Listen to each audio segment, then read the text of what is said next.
Hey everybody, just going to take a quick break from the show to tell you a little bit about Shutterfly. If you're like us, you take a lot of pictures because you have a camera right in your hand all the time. How would you not take a lot of pictures? And we're taking all these pictures, more than we've ever taken in the history of the world. What are you going to do with them all? That's the thing. You used to get a solid picture, and then you'd look through them, and you could enjoy them. Now they're like back on your camera roll. You can't even find them. You don't want that. That's why the cool thing you need to do, and what I did, and I think it's pretty cool, is create a Shutterfly photo book. Oh. What I did, and you're going to enjoy this, Jimmy, because I haven't showed this to you yet, but took all of our pictures from being on tour this year. Oh. All live show pictures, us backstage, us on stage, doing all that stuff, and like some of the, just the venues and things, and made a little photo book out of that. Also, they have free 24-hour designer service as well. With their 24-hour designer service, a professional designer is going to lay out the book for you for free in just a day. Make something that means something with Shutterfly. Enjoy 40% off orders over $29 with promo code SMALLTOWN. See site for promotional details. And now back to the show. Hey everybody, just going to take a quick break from the show to get you styled up with Stitch Fix. Shopping's hard. It's hard. With Stitch Fix, you get a stylist, though, who understands your style, your size, your budget, and they do all the shopping for you. Wow. This is excellent. Shopping, I'm telling you, shopping and figure out your style, it's overwhelming. Let somebody help you when it comes to getting dressed. We don't know what we're doing, so we let Stitch Fix help us out. A Stitch Fix stylist there. They know what works on us. We get the prices that make us look really good, and it feels good. You get some confidence boost walking around knowing that you're looking decent here. Oh, yeah. Yeah, we just give the stylist our sizes, style, budget preferences. We order boxes when we want, how we want, no subscription or any of that required. And they send called Just For Me pieces as well. Like, maybe you'd like this, and it's awesome. Outfit recommendations, styling tips. You keep what you love, you send back the rest. It's super easy. Yep. You can do it, and we are doing it because it's excellent. Personal styling for everyone. Get started today at stitchfix.com/STM. That's stitchfix.com/STM. Now back to the show. Did you know that parents rank financial literacy as the #1 most difficult life skill to teach? Meet Greenlight, the debit card and money app for families. With Greenlight, you can send money to kids quickly, set up chores, automate allowance, and keep an eye on your kids' spending with real-time notifications. Kids learn to earn, save, and spend wisely. And parents can rest easy knowing their kids are learning about money with guardrails in place. Try Greenlight risk-free today at greenlight.com/Wondery. This week in Guilford, Connecticut, a horror scene of 3 dead people is discovered by a child, prompting everyone to wonder who could possibly do this in such a nice little town. Welcome to Small Town Murder.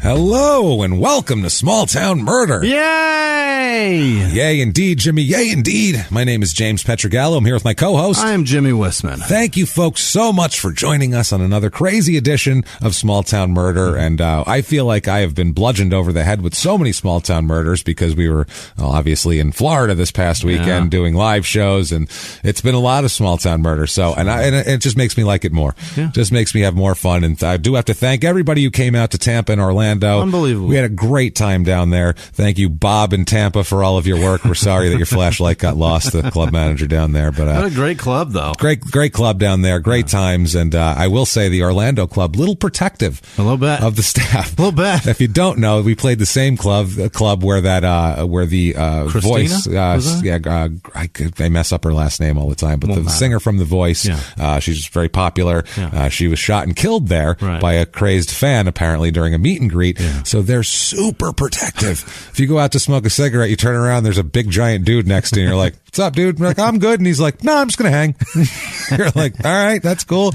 We don't want to lose another one. So, we'll just hang by you. He's going to be here at minimum. What's he going to do, though? He doesn't have a gun? No, he's just standing there. He's not in front of me. He's going to be next to me. He's going to go, yeah, he shot him good. Sure did.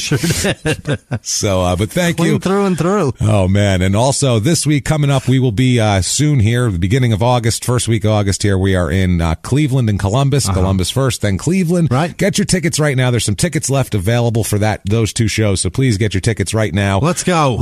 Get them out. Get that thing, both those things sold out. Yeah. Some shows have sold out. Dallas in November. Yeah. All gone. Bye. Sold out. There's a show in Houston. Yeah. You don't mind going to Houston. There's still Houston some Improv. Let's go. Still some tickets left in Houston, but Dallas is sold out.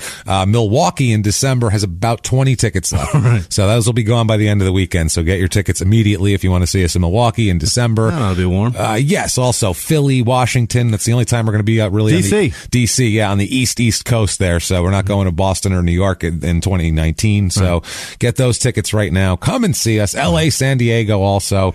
Right. Go out there, and then Omaha and Minneapolis too. We're coming there in a few weeks, and that is just about sold out. So get your tickets right now for that if you want to come see it.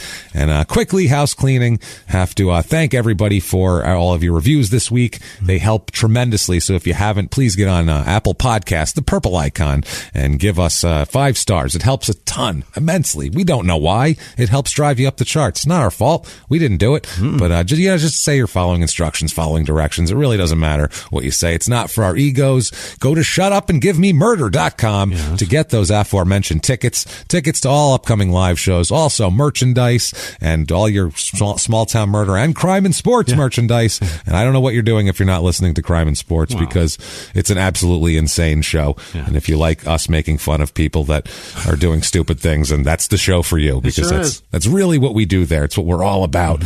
You get all of your stuff there.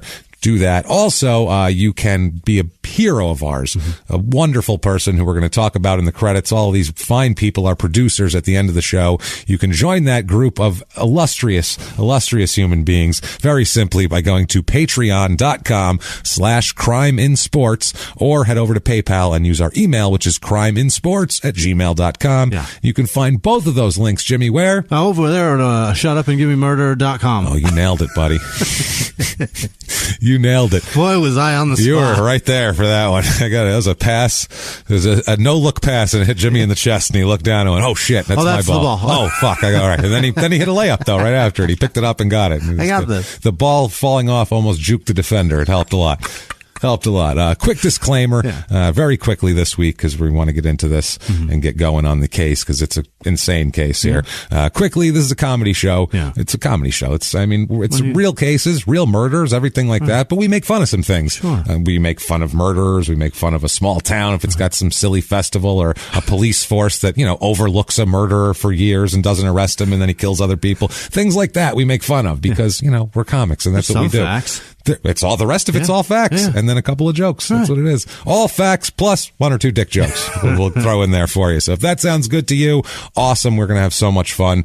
That's great. We're not going to make fun. One thing we don't do is we don't make fun of the victims or the victims' families because we're assholes, but we're not scumbags. You nailed it. That's the way it works. So if that works for you guys, I think it's time. I think it's time. Stand up on your cubicle, right? Scream it out into the gym. Other frightened people who are going to be working out. Let them hear it. Yell, stand up and yell, shut up and give me murder. Let's go on a trip, Jimmy. All right. What do you say? Let's do this. All right. We're coming from, we're coming from Florida. Yeah. But our last murder that we did on the show, recorded-wise, was Nebraska. Wow. Middle of the country there, right? Dead in the middle, and that was a crazy case. But this week, we're going to go to the East Coast. Great. Going to the Northeast again. We've been hanging in the Northeast a little bit. We did Maine and New Hampshire, Vermont. We're going to Connecticut. Been a while here. We're going to Guilford, Connecticut. Oh. Ooh, exciting.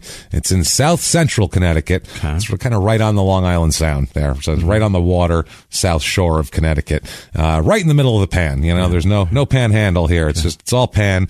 It's about 55 minutes to Hartford, Connecticut. About an hour 45 to New York City. Okay. So this area is very accessible to everywhere. And about an hour to Reading, Connecticut, which is episode 78, our last Connecticut case of July of last year. Okay. So it's been a year since we've touched down in the boring state of Connecticut. All I remember talking about with Connecticut very much. The cases I remember, but I remember about Connecticut is saying that the roads are very smooth there. And they are. Excellently. You people pave your roads just top notch. Wasn't there a hat factory there, too? I believe there was. Yeah, all those tax dollars go to very smooth roads. I don't know how your schools are. I bet they're good. But if not, your roads are smooth, so it's fine. You're putting those dummies to work making roads. Hey, smooth as shit. Yeah. New York, bump, bump, bump, bump. Connecticut, smooth, paved, plowed, salted, then cleaned. Yeah. It's nice. So this is in New Haven County. Zip code 06437. A zero zip code. Awesome.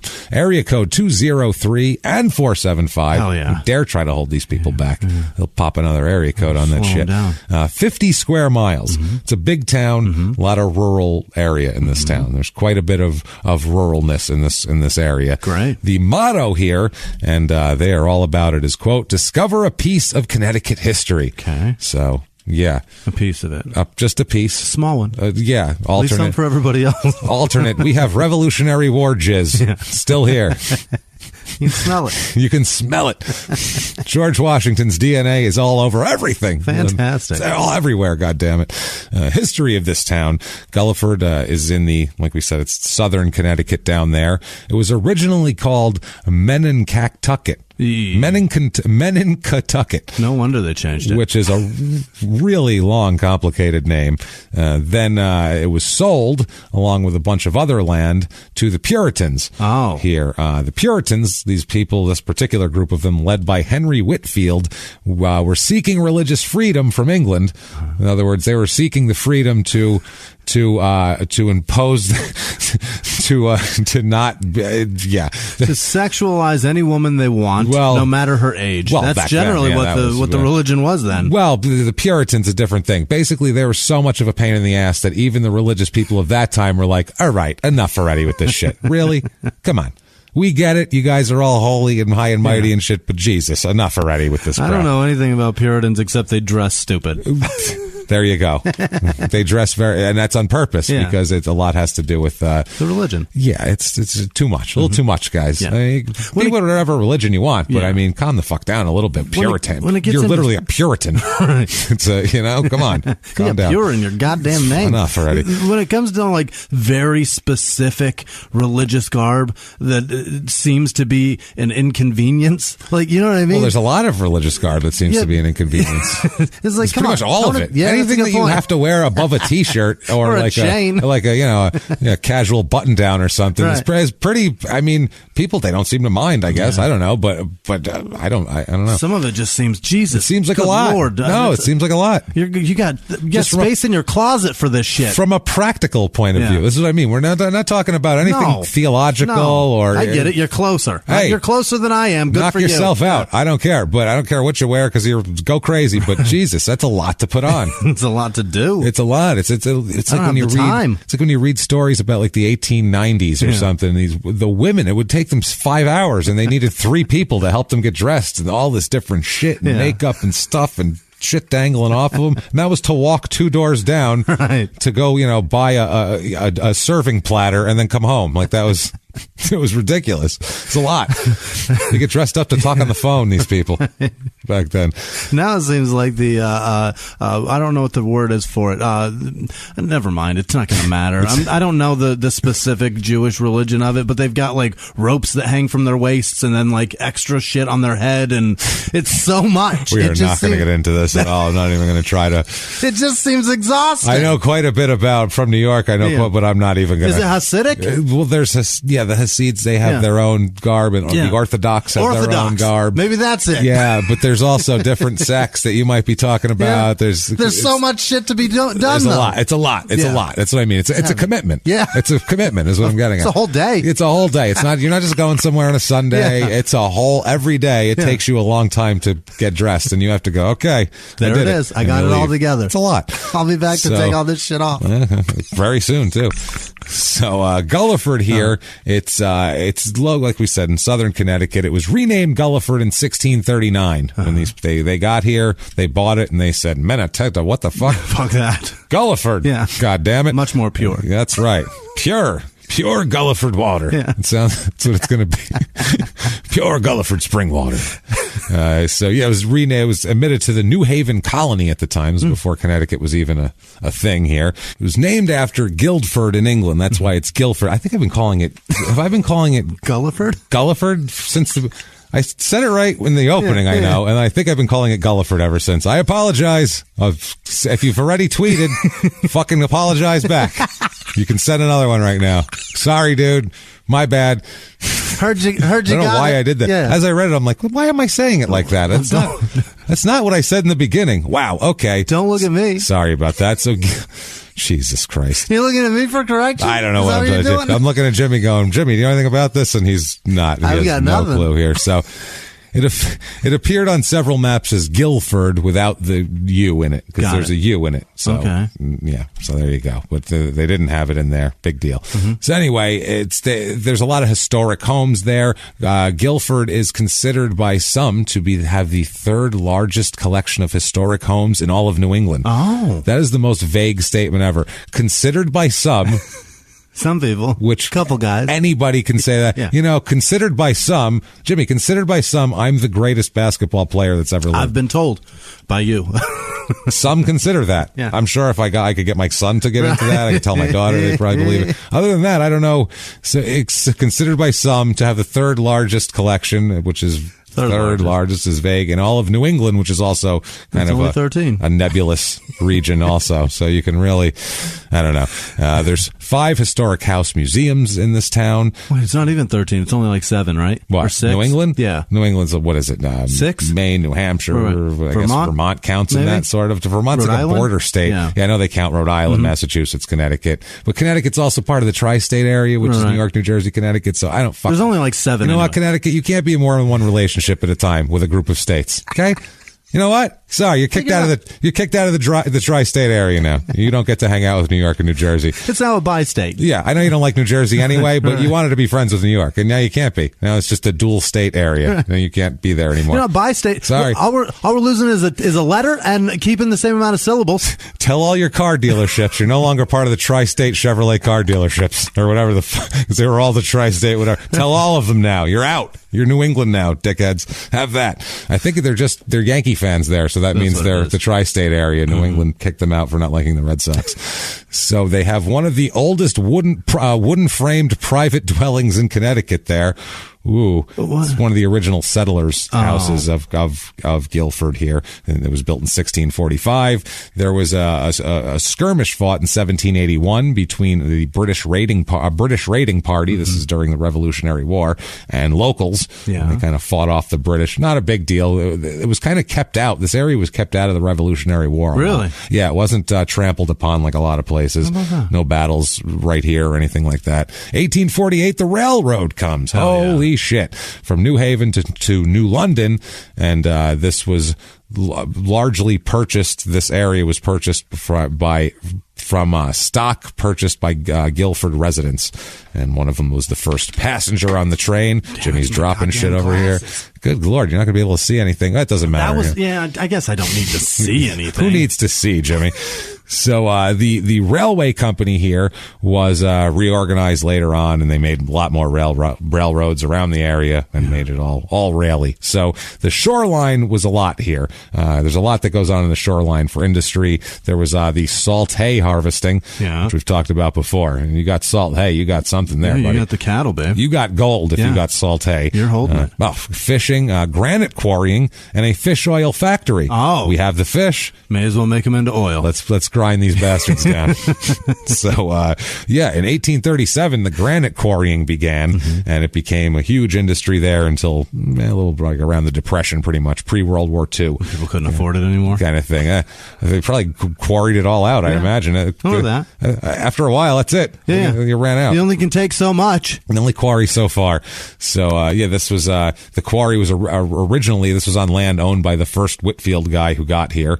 So it's a big area, this is this is like a sacred area. They're like, well, let's dig it. It's find some shit buried beneath it. There's got to be something under there, right? Let's rape it. Let's get it. So, man, the Beatty Quarry got the contract in 1884 to supply blocks for the pedestal of the Statue of Liberty. Really? So, yeah, that's where they came. The granite is from here. How about that? And the Statue of Liberty, I found out, is modeled after the widow of the guy who made the sewing machine, the singer, Really? the singer sewing machine guy. That's Mrs. Singer. Mrs. Singer. Well, she wasn't at that point. Okay. He had died after a horrible womanizing drunken life where he had like 25 kids that he listed. And The sewing machine guy? he was married to all these different women at the same time. She ended up getting his fortune in court and then moving to France and marrying a duke. Suck it. Whose friend, who was an artist, who then modeled the Statue of Liberty off of her, which is the weirdest shit. Some broad from New York who was married to the sewing machine guy. That's amazing. Yeah, and then they put it on top of granite quarried from here. Weird stuff. That's a great fact. How James. weird is that? That's the most beautiful I don't know. story. Singer. I read a book about something a while. That's historically one of the most boring things to do is sew. And he figured it out. And this guy's living the most dangerous life ever. He figured out how to make a straight line on a sewing machine, on a home sewing machine that wasn't that didn't jerk around and was a good incredible even. Well, that was it. Makes millions, man. And he's out there just banging away. Oh, banging away at everything. Even before he was rich with the sewing machine, he was a womanizer. Really? He had he was married to 3 women at once. He's a horrible person. And we give that guy $800 million. He's got a ton of money though. He had a ton of money. His partner in it built the Dakota apartment building in New York, which is where John Lennon got shot out in front of the one he lived in. Yeah, that was sewing machine money that built that. Unbelievable. Yeah, that was Singer's money partner. What the shit? Weird, right? And then you know way too much, James. I read a book. I don't know. That's fucking impressive. So, yeah, I don't know. You know what I know about sewing? I don't know. My I don't know grandma about did sewing. it when my pants ripped. That's what I know about it. I couldn't sew anything. I just read a book and included in that was some weird facts about the sewing machine guy, and somehow I retained them because I'm nuts. Yeah. And I don't retain anything that's useful to me. But you ask me anything about who the Statue of Liberty is modeled after, I'm going to talk about it. So, let me tell you about that dude. That woman's scandalous ass husband. Let's see. Yeah, she was long suffering, and she made out in the end. So they made ivory buttons here. Holy shit, which later changed to making wagon hubs and wheels. Later on, after it purchased a wheel company, they employed about 50 people during World War I. And during World War II, another building owned the building, and they made war products under a division of General Motors. Okay. So lots of stuff came out of here. Hell yeah. During the war, World War II, they employed women to assemble ball bearings for airplanes, tanks, jeeps, and military vehicles. And then after the war, it turned into toy pop candy. So there you go. They made lollipops with a bendable stick back in the day. I don't know. Plastic one rather than that soggy one? Yeah, that cardboard one that falls apart. Sucks. It does. I have damn blow pops. Oh, but I love a blow pop. I love them. You break the fucking stick off, pop it in your mouth. You got done. That's beautiful. You got yourself Charms. You got yourself a gumball with a candy coating at that point. That's suck something. it, Charms. Yeah. I cracked the code. I beat the system, Charms. Do that with Tootsie Roll Pops, too. Don't be a sucker. Oh, yeah. So, you motherfucker. Hey. I have a resident review of Guilford. All right. Guilford here, they say, Guilford is great, with a few exceptions. Commuting is a nightmare. Don't let your kids hang around, quote, the green, in parentheses, town square, because it's full of bad kids. Oh. A lot of judgmental people lately about the town children. The other one saying there's lots of mean kids in the elementary school. This one full of bad kids downtown. Winters are hard, and older homes are very poorly insulated. So you spend a fortune on heating oil. Homes are overpriced. Other than that, it's a nice, quiet country living with good people. Mm-hmm. So there's that. 3 stars, 2 off for bad kids. Okay. And poor insulation, I guess, which is not the town's fault. No, that's the fucking homeowner's responsibility, sir. Fucking put some stuff in your walls. Insulate, you dickhead. They didn't have it in the 1800s. No. 1700s. Jesus. No, that's what I mean. What are they going to do? They're old houses. You're going to have to upgrade them every once in a while. Turn of the century, 1900, there was about 2,700 people here. Mm-hmm. Nowadays, in 2019. 22,377 people here. It's up 13% since 1990. There was under 20,000 people in 1990. More females than males, but just by a little bit. It's kind of in the range. The main weird anomaly here is age.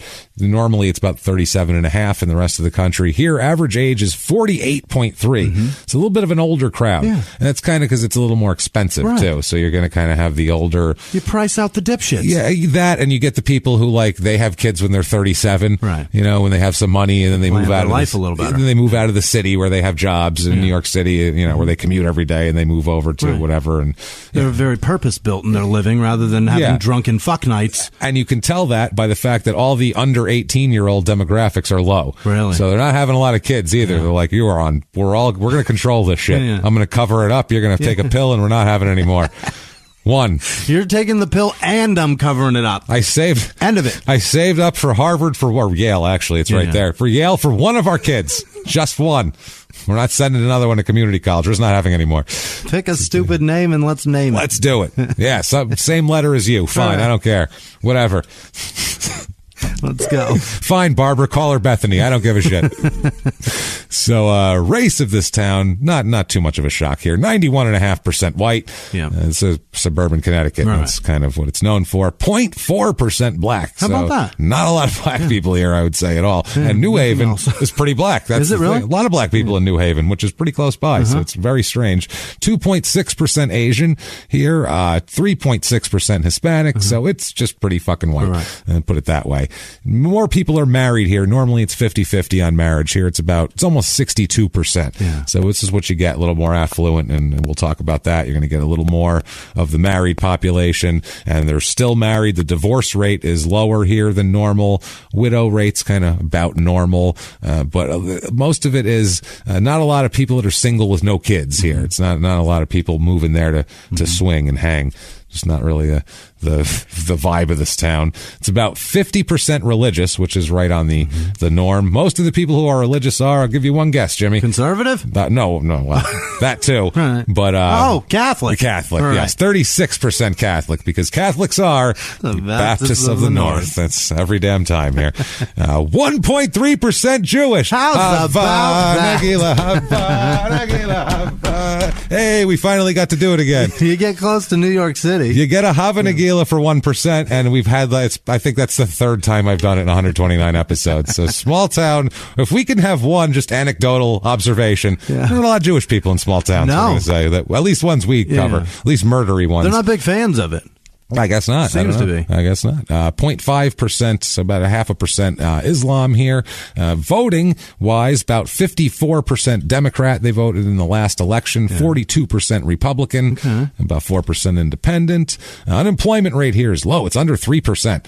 Which is that's like dangerously low for economic. That's impressive, though. Yeah, but it's economically, it's not good. Actually, it's too low. It's around 4. It's 4 is and even that's considered. 5 is considered a healthy. Little under 5 is considered, that's economically balanced and perfect, and you can whatever, and anything below that it starts to get a little weird where you can get shortages, and I can see it's a weird thing. So it's economics, supply and demand of jobs. That's the only thing I remember from 12th grade economics. Is it's certain levels, 0% unemployment's not good, because if anything happened or it's not, people are locked in, and I don't know, it's weird. So anyway, an economist can explain it better. Please don't, though, because we don't care. 2% unemployment, or 2.9% unemployment rate. Median household income here, though, $107,587. So it's about $50,000 higher than the rest of the country. So it's a good amount there. There's more professional jobs here, scientific, technical, white collar type jobs, educational services too, because you can go work at Yale. It's not too far away, and there's a bunch of other colleges around there. So it's about 16% of that. There's a lot of that going on. A lot of kind of smart jobs here. Cost of living, though, 100 being average, regular, par. Cost of living here is 140. It's a little bit high, and that's mainly because of housing. Housing is a 195. Median home cost here, $374,200. Sweet fuck. That's tough for median. That is rough. And when you look at it too, there's not a lot of homes that are valued under that. So there's not even a poor section. It's like 2% of the homes are worth under $150,000. That's just Connecticut, so too. It's just they don't rough. Fuck around. No, most of the houses houses are in the $300,000 to $750,000 range. It's tough. And if we've convinced you that you need to be, you can't help it, you have to be in Guilford, Connecticut, we have for you the Guilford, Connecticut Real Estate Report.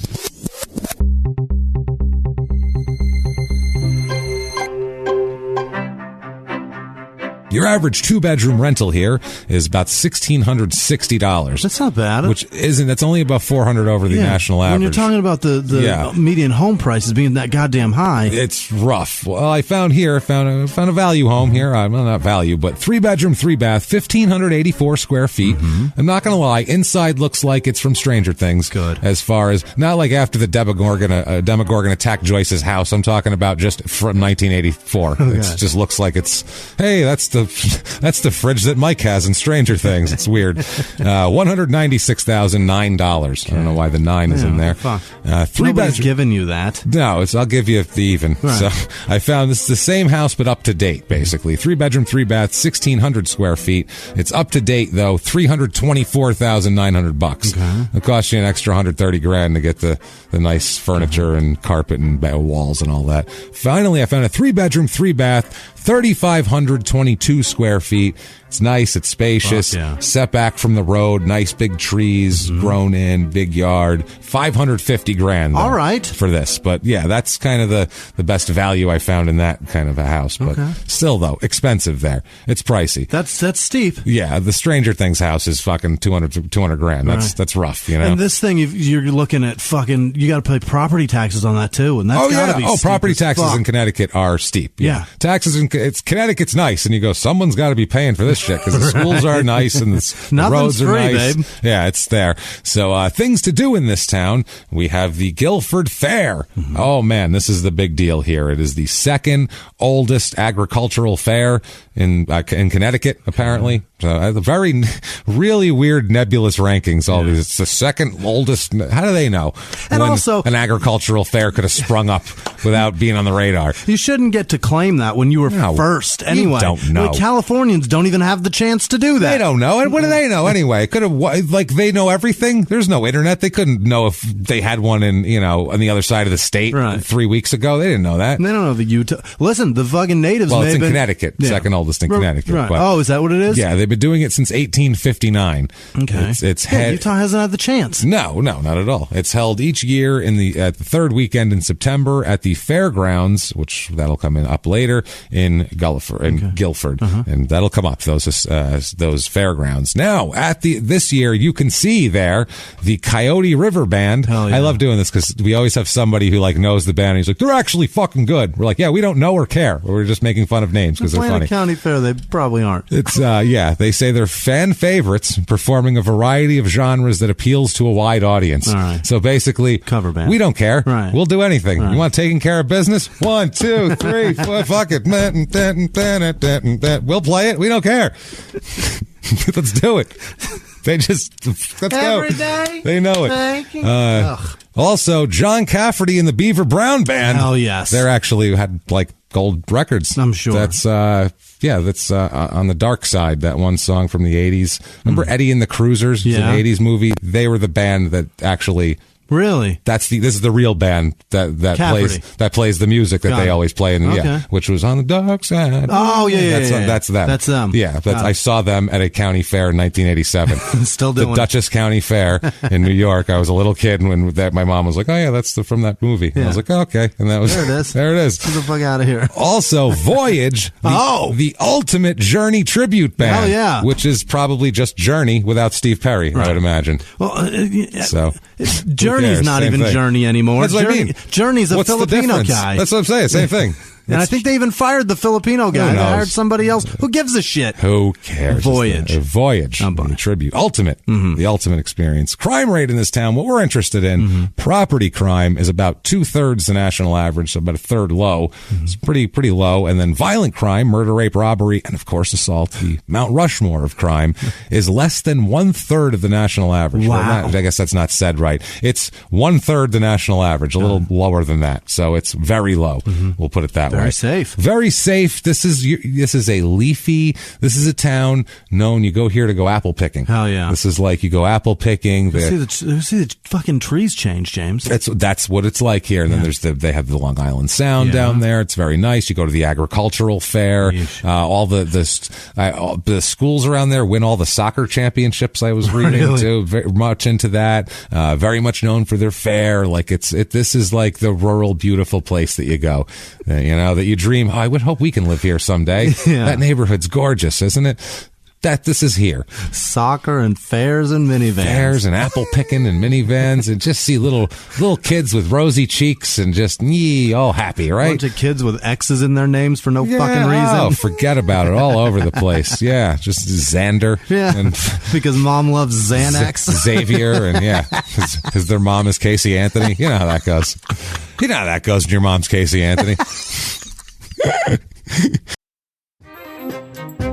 Hey everybody, just going to take a quick break from the show to tell you about the safest sponsor ever, Simply Safe. Absolutely, these people will keep you safe. It's amazing. You know that every 26 seconds a burglary takes place in the United States, according to the FBI. That means that by the time this podcast is over, dozens and dozens of homes will have been targeted, ransacked, God knows what happens here. So protect your home before it's too late with Simply Safe proactive security system. Simply Safe helps stop threats before they even have a chance to break in. Named Best Home Security System by U.S. News and World Report 5 years in a row. And by us for about the last 8 years as well. If you trust us, believe me, you want Simply Safe. So visit simplysafe.com/small to claim 50% off a new system with professional monitoring plan and your first month free. That's simplysafe.com/small. There's no safe like Simply Safe. Now back to the show. This show, Small Town Murder, is brought to you by BetterHelp. Get yourself some therapy, everybody. Honestly, here. We often hear about, red flags that you should avoid. Hey, that's a lot of a thing. It's become a real phrase now, real cliche. But why don't you focus also, you look at like green flags in friends and partners. Look for good things as well. Right. And maybe you're not sure what that looks like, though. Therapy can help you figure that out. What are positive things? What are the green flags? And then you can practice them in your relationship. It's absolutely a fact. And so, honestly, we absolutely are huge advocates for this. It really, really helps. BetterHelp is fully online, making therapy affordable. It's convenient. They serve over 5 million people worldwide. You can access a diverse network of more than 30,000 credentialed therapists, wide ranges of specialties there. Here's the coolest part. You're not getting along with your therapist, you're just not feeling it, you can switch at any time, no extra charge. Wow. The thing is, they want you to get help. That's it. And you can do it with BetterHelp. Discover your relationship green flags with BetterHelp. Visit BetterHelp.com/smalltownmurder today to get 10% off your first month. That's BetterHelp, HELP.com/smalltownmurder. Now back to the show. The Xanax and white wine cocktails in this town are insane. That's their happy hour. She can just go have kids, by the way. Yeah, she could get pregnant tomorrow and be like, I'm so happy. Well, we're not. And everyone could just be like, uh-oh, and then we just have to keep our fingers crossed. Although I doubt she would probably be the most protective mom in the world. Think about that. It's the most hilarious thing. The most crazy thought ever that somebody could get her pregnant tomorrow. Oh, tomorrow. She could be pregnant right now. Oh my God. And that would be that. We'd have to accept that as a fact of life. That's just a thing. She would be so protective. I feel like in this next one, she'd be like, oh, they're going to totally... I barely got away with that last one. If she skins her knee, I'm going to prison. Exactly. Like OJ doesn't go near knives anymore. No. He uses a gun, obviously, in the one thing. So he's done with knives now. It's a bad look for him. Anyone sees OJ with a knife, like, he can't order steak when he goes out, OJ. He just orders soft foods Y'all cut everywhere. that up for me in the kitchen, please. That shit needs to be cut up for me, man. I can't have a sharp object. Can you clear the knives off the table, please? Matter of fact, bring me a spoon to eat that. People just get I bring my own spork, so it's all right. Just take all the silverware back. I bring it wherever I go. Bring a titanium spork with me because I'm very dangerous and people are upset. So the last murder. Catch Casey Anthony in Home Depot. People are just falling around to go down the duct tape aisle, bitch. We're going to have a talk. If this bitch goes and gets indoor-outdoor plastic bags, she gets yard waste bags, we are done. I'm calling the cops. I'm just putting it that right there. 911's already on my phone. All I got to press is the green button. She can't buy cleaning supplies, bleach, nothing. She can't buy anything murdery at all. Can't even buy like spick and span. No, she can't buy a flashlight. No. I'd be suspicious. I'd be like, what are you doing in the dark? Why are you going to go out at night? Why are you going? What are you doing? What's going on there? You going in the woods? Do you have a shovel with you? No shovels here? Can I check your trunk for a shovel? It's suspicious. I'm sorry. Very suspicious of you. Does your car smell like a dead squirrel? Yet. Still, so you can get pregnant tomorrow, and she can be happy about it. Yeah, yay! She can go out on the. Congratulations! Oh boy! And she's making eye contact with someone else in there, and she's like smiling. Anybody else see this shit? Oh my God! She's not gonna have Wait, just push her down the stairs. I'm sorry. Just do it. Somebody tripped this bitch, Ellen. When we're going for lunch, she'll be at the top. We'll say, oh, hold on, I gotta get a fun, then to turn back like you forgot something, and then just bump into her. She'll fall right down the stairs. Somebody under the table tie her shoelaces. We cannot let her have this child. I'm sorry. No, Eileen, no. You stop now. You stop it. Stop crying. We have to do this for this child. We're heroes. We're saving taxpayers millions. So we just said a bunch of middle-aged women plan a forced violent abortion on Casey Anthony. None of this is true. We didn't say which trimester. I don't know where she is. Yeah, I figure she just announced it. All right. So it's new. It's not even showing. No, calm down. It's new. Calm down. And it's Casey Anthony. She'd have killed it anyway. Let's get it over with now. That sounds terrible. Hope she brings her neck going down the stairs. Jesus. So... Hey, she was acquitted, Jimmie. She was acquitted. It doesn't make her just less like of a OJ. monster. Yeah. So there you go. So the last murder in this town, in the entire Guilford town, was in February of 1964. Holy shit. Yeah, we're going to catch up with Milford in 2000. So between 1964 and 2000, they had exactly 0 murders. 36 years. Yeah, no murder. So this is not a murdery town. The cops don't deal with murder. It's just not a thing that happens. They deal with, there's some kids being loud and, my cat's in a tree. Right. It's not like that at all here. Last time this place had a murder, a president was murdered. That's and everybody references that too. Like, really? It's pretty much shares like the country. Like it's pretty much right after Kennedy was shot. This state's as safe as the presidential office. That's it right there. It was 3 months later. Yeah, it's as safe as riding in a presidential motorcade. You'll feel like you're snuggled between the bosoms of 2 Secret Service agents in a presidential motorcade on a warm Dallas fall afternoon. The windows are top down. It's a beautiful day outside, Jimmie. Dallas in the fall. We'll be there in November in Dallas. We'll be there right around that time, as a matter of fact. And you know what we'll do? We're going to tell you how nice and beautiful it is to ride with the top down. We should get a convertible and make sure to ride. I'm staying the fuck out of Dealey. Yeah, we're going anywhere near there. So, it's bad enough we're going to the theater where the guy was caught. Oh yeah, the Texas Theater. Yeah.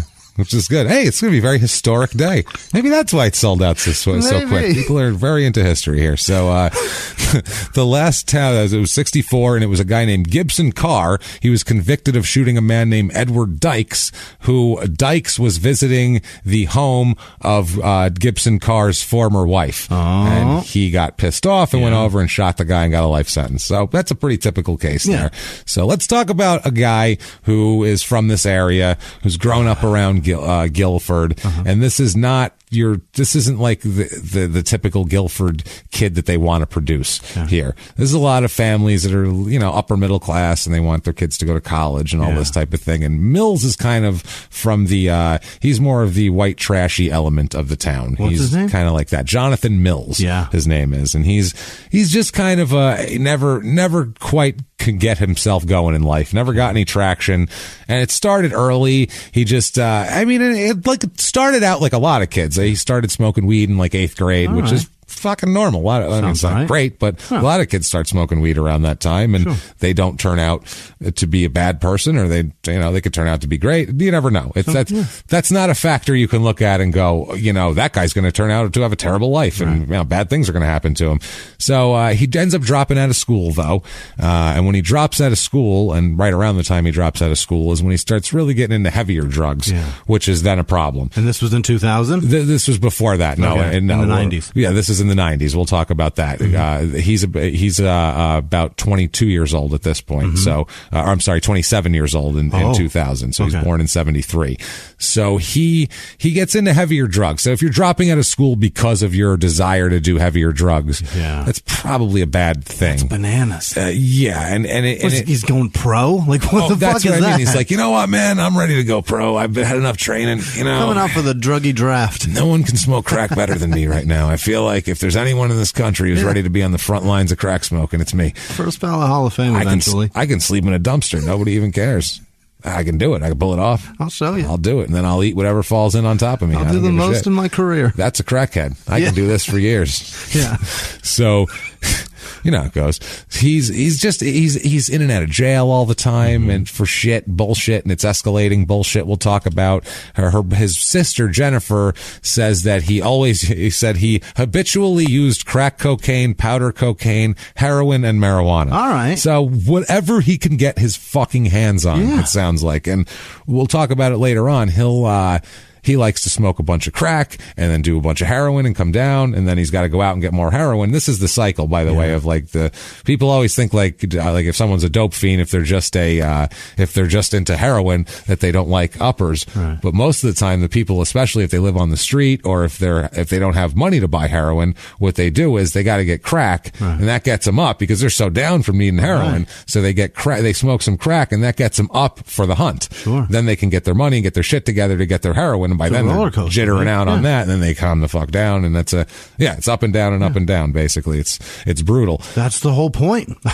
That's the point. Ideally, I guess, is not how you want to live. Probably. God, that sounds exhausting. It sounds terrible. Because in between doing these drugs, you're hustling. You got schemes and scams, and I don't know, like Bubbles on The Wire. You got like a copper scam going with somebody, and a guy's pretending you never mind. You're not going to watch it. Forget it.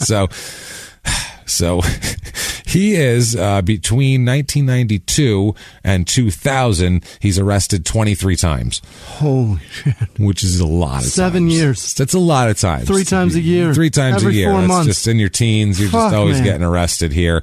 He'd steal. He'd steal from his family. He'd been in and out of drug rehab a ton of times. Sure. Obviously, you can count. I mean, so many of those were you go to rehab because it's all drug related. Sure. It's not anything but if he's stealing, it's for drugs. Right. Otherwise, it's possession of drugs. That's all he's ever doing.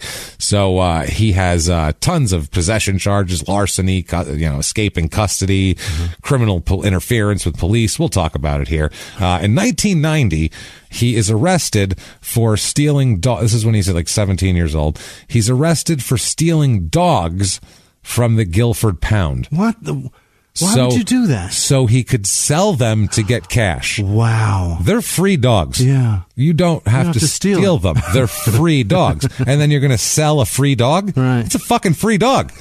They could go down to the pound and get a free dog. They could just go get that. Right. You can't, they didn't go to a breeder. I got 8 purebred chocolate labs. It's not what he's got. He's just like, I got a stray from the pound. You want to buy it? For $5, like, what the fuck kind of deal is that? Did he also get a Costco membership to hoard all the samples to sell? What are you doing? So when they break out those little frozen like pasta meals, and they get one of those in that tiny shot glass, I'm going to get a bunch of them, put them on one plate, and I'll sell it for $8.95. That's what I feel like he's doing. Selling bits of sausage, too? Jesus. Free dogs, right. Jimmie. You could just go say, I'd like that dog, and they go, here you go, and then you can go sell it. What the fuck here? I don't know. So in 1992, he was charged with stealing discarded scrap metal as well. He likes taking things that other people have gotten rid of, that they don't want anymore, and find the market for it. But are still illegal to steal. That's the problem. So it's like, there's a thing in there. Maybe steal stuff that isn't illegal, that doesn't technically belong to someone else, even if it is also discarded. He's taking unwanted shit and going and selling it. So he's I give him credit. He's making markets for shit that doesn't exist. The scrap metal thing is a drug hustle. I get it. You're selling scrap metals. People discard shit. You pick it up. I understand that. Right. Like I said, on The Wire, the one time a light pole fell down, like a street light, and they propped it up on a goddamn shopping cart and we're taking it to the metal guy. Fucking a whole street light. So, by the way, that's illegal. That's definitely illegal. That's city property, but they still did it anyway. It seemed like it was a bad neighborhood. Nobody cared. So, yeah, he's got issues here, though. He's stealing dogs from the pound, scrap metal. In 1993, he was arrested after he wrote bad checks on a closed account to several businesses. In October of 1993, he was arrested at least 3 times that we know of alone. He's arrested twice for burglary and also for issuing bad checks. That was all at once. And then he also got arrested for selling liquor to a minor while he worked at a store, like intentionally, I guess. One of those things. Took a little extra cash for the 6-pack. Yeah, it was one of those where he was just like, yeah, I know it's cool type of deal. That same year, he and an accomplice burglarized a barn and stole an antique hutch from a barn.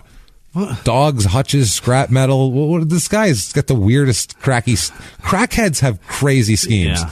I had friends that were crackheads in New York that I knew that were, not when I met them, they were normal kids. And then one day they started smoking crack, which was super weird. It's really weird. I went over to my friend's house. They were all in the basement and it was like the house where everybody could just go hang out and smoke weed and do whatever. And we were in the basement and all of a sudden there's 2 of my friends and they're just smoking crack. We're just like, what are you doing? They're like, oh, this is great. We're like, you're smoking crack. Like, oh, it's awesome. We're like, we're just cool to party with, And we're like, all right. And I was not into that at all. No. And so I knew a dude that was like a handsome dude that got girls and stuff, and he's over and he's like, starts smoking crack. I'm like, what is that, dude? What are you doing? What are you doing? I'm smoking crack. That's a punchline, sir. Yeah, like, you're smoking what are you crack. doing? This is like 1996. Right. Like, we should know better by now. This isn't 1983. There's this new thing. What are you smoking crack? What are you on crack? Yes. You are. You're indeed doing it in front of me. These guys went from, it's totally fun. You want some? Like, it was like a party thing. Like, it was like they got a 6-foot sub. And they were like, I know you don't like ham, but it's delicious. You don't even taste it on here. Here, try a piece. Just the middle's just salami. And that's so good. The cheese, they put a dressing on it. You don't even taste it.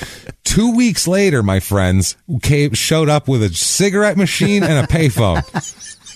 Taking them down the basement stairs. Took them 2 weeks to get to that point. 2 weeks from this is fun, you want some, to no more. Now they're like going in another room, separately smoking crack. And literally one guy had a payphone under one arm while he was helping the other guy bring a cigarette machine from a bar that they had just picked up and walked out with. So they could get the money and sell the cigarettes on the street. 2 weeks this took. These were people with jobs. Ridiculous. Insane. So crack is rough, we'll just say. Sorry to go off on a tangent there, but I feel like it has to be said. Yeah, we need to, because we have nice listeners. We see these people at live shows. They're not crackheads. They don't. I don't know how much they know about the crack lifestyle.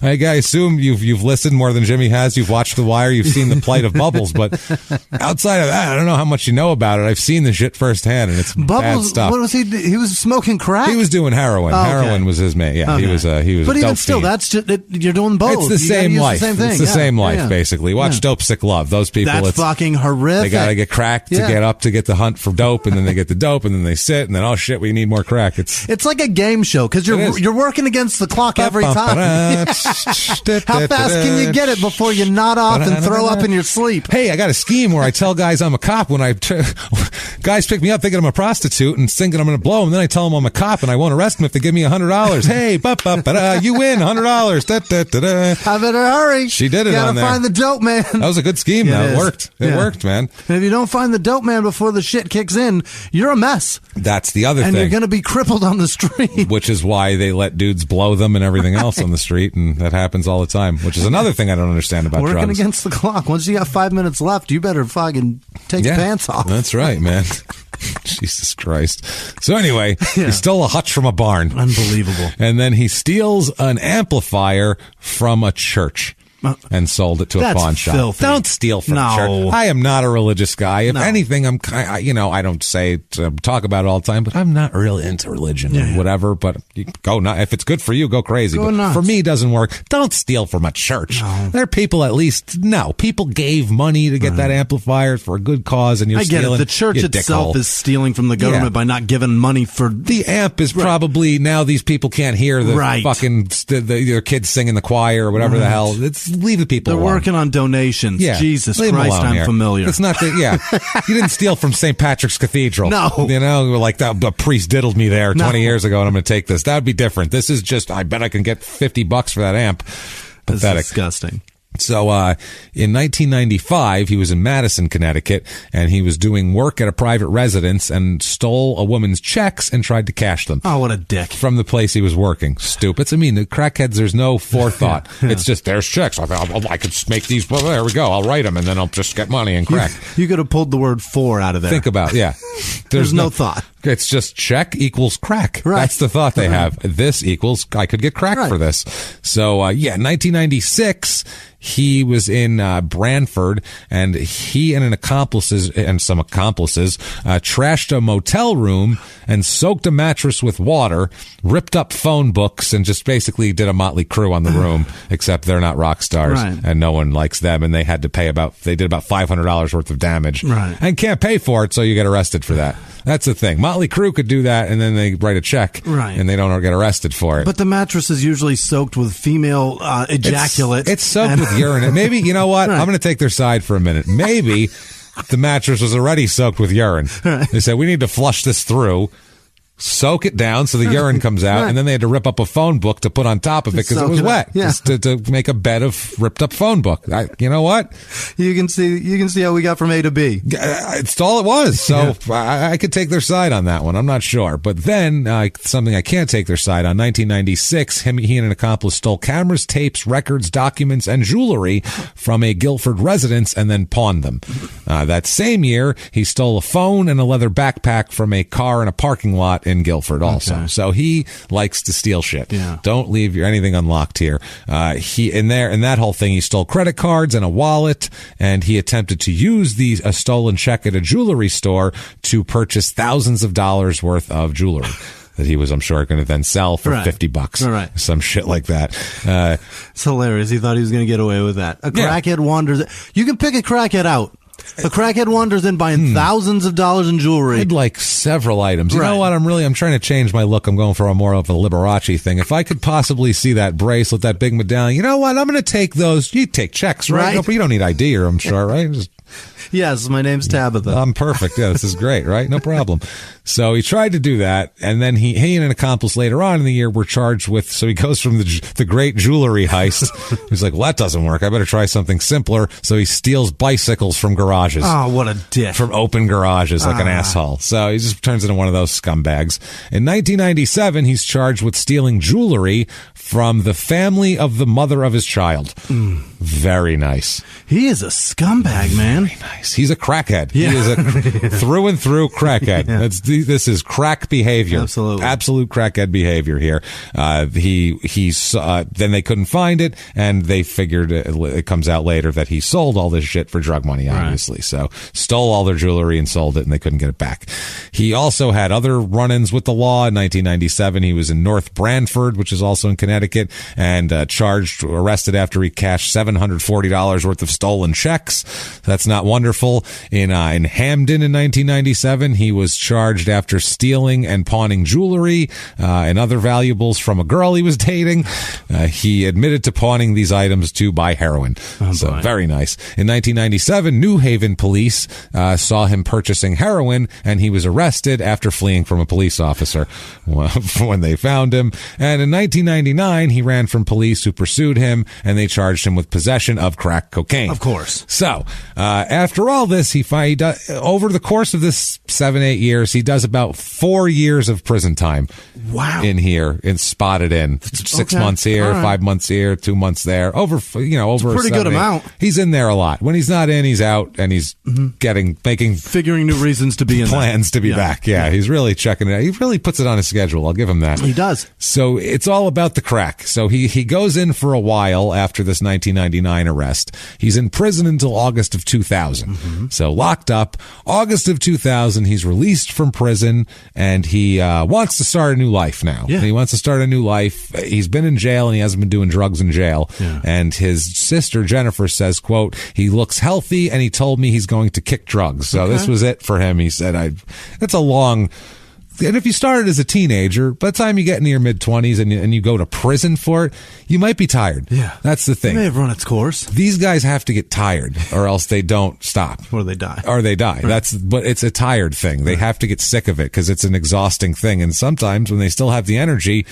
you're not going to stop anybody. But he seemed to be running out of energy with jail, and they said it kind of calmed him down. Everything was fine. October of 2000 in this area, there's a 20-year-old young lady named Mindy Lee. She is in Connecticut for a while visiting family from Texas. She disappears. She was last seen at the Guilford Fairgrounds, where John Cafferty and the Beaver Brown Band will be, I'm sure, rocking it out this year at the Ag Fair. So the way this goes on, she just disappears. She's last seen there. Nobody knows what happened to her. And she's not from the area, so it's kind of like, well, we don't know. I mean, she disappeared, but she's not even, it's not like she's always here. Who the hell knows? She could have taken off on a moment's notice. Maybe she's on her way home. Who knows? Walking. She could be hitchhiking. She could be riding the rails. I mean, she's an adult. She could do what she wants. So they don't know, but they have suspicion that she's gone because she's pretty reliable. She has a child as well. We'll talk about. She's got a 2-year-old daughter. So for her to just disappear is not a normal thing like this. So much so that the police talked to Jonathan Mills about it. Really? Yeah, they want to talk to him. They don't know anything. They don't know what happened to her, but they think he might know because he had been seen with her, and he had been kind of sort of seeing her a little bit here and there, as we'll talk about here. But they talk to him, but they don't have any cause to arrest him. They don't even know what happened. So they're just whatever.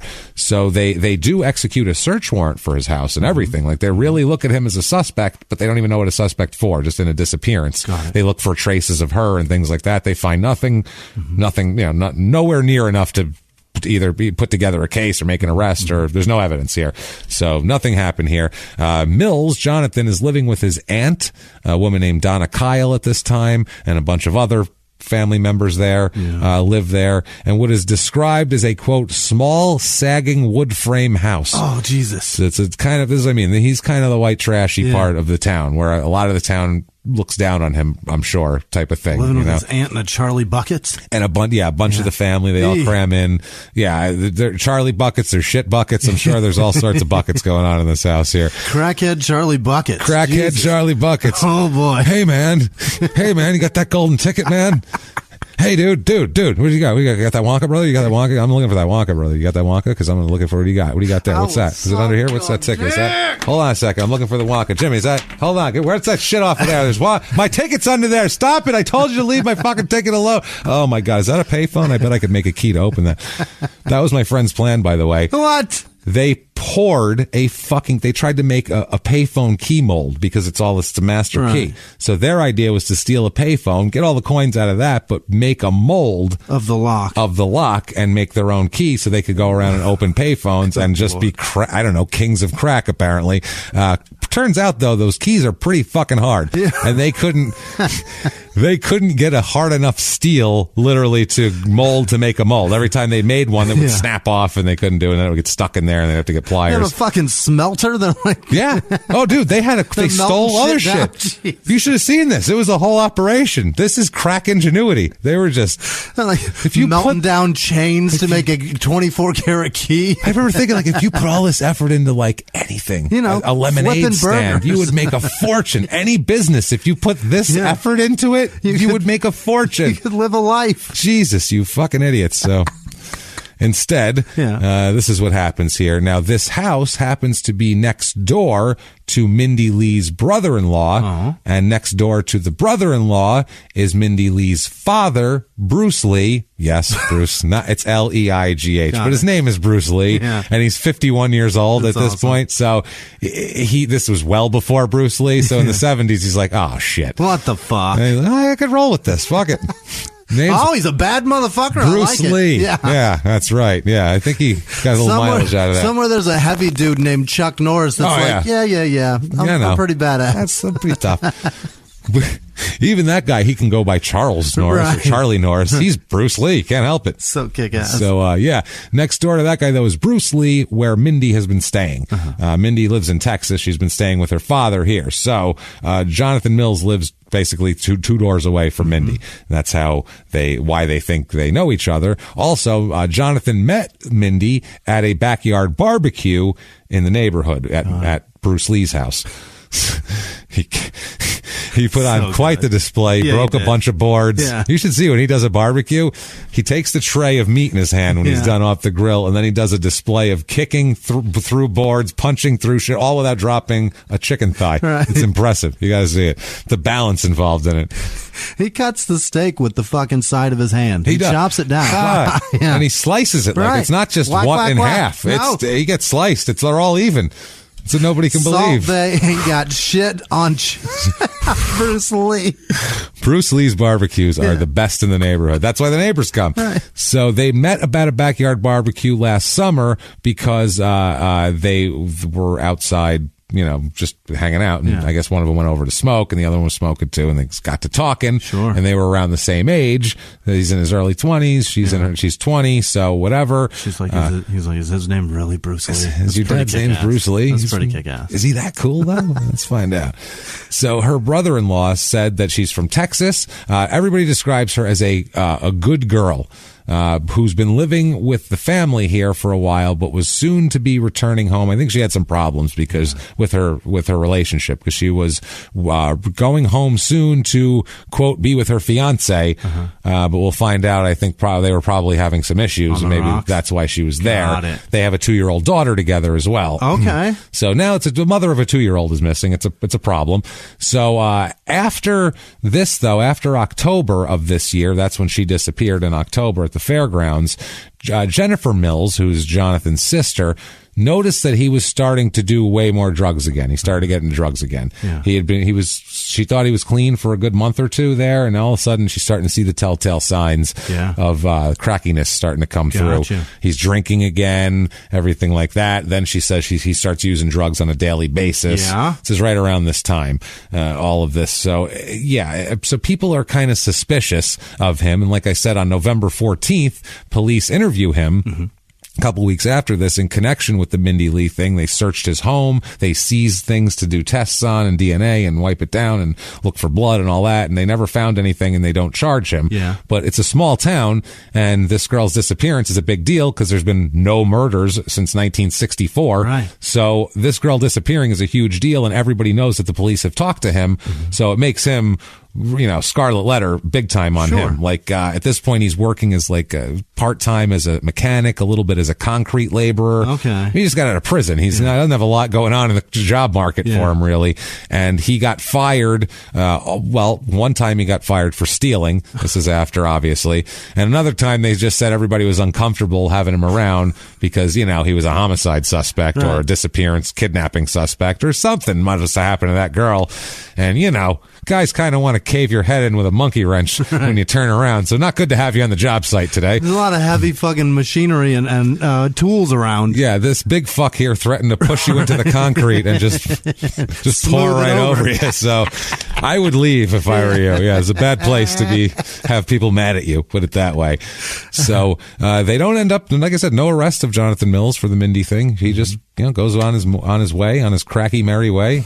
Smoking crack, and Christmas time comes around. All right. And Christmas time, crackhead at Christmas, boy. I mean, that's like cracky Christmas. Cracky Christmas is wonderful because you get food and you don't even have to hustle for it. Right. That's why crackheads don't eat that much, because if you have $10, you're like, okay, well, I could eat or I can buy crack. Yeah. I'm going to buy crack, and then later on I can eat food, but then you're going to need something else later on, so it never ends up happening. But this is like free food. People give you gifts. You probably got some shit you can hawk. I'm sure you can steal presents from children. It's wonderful.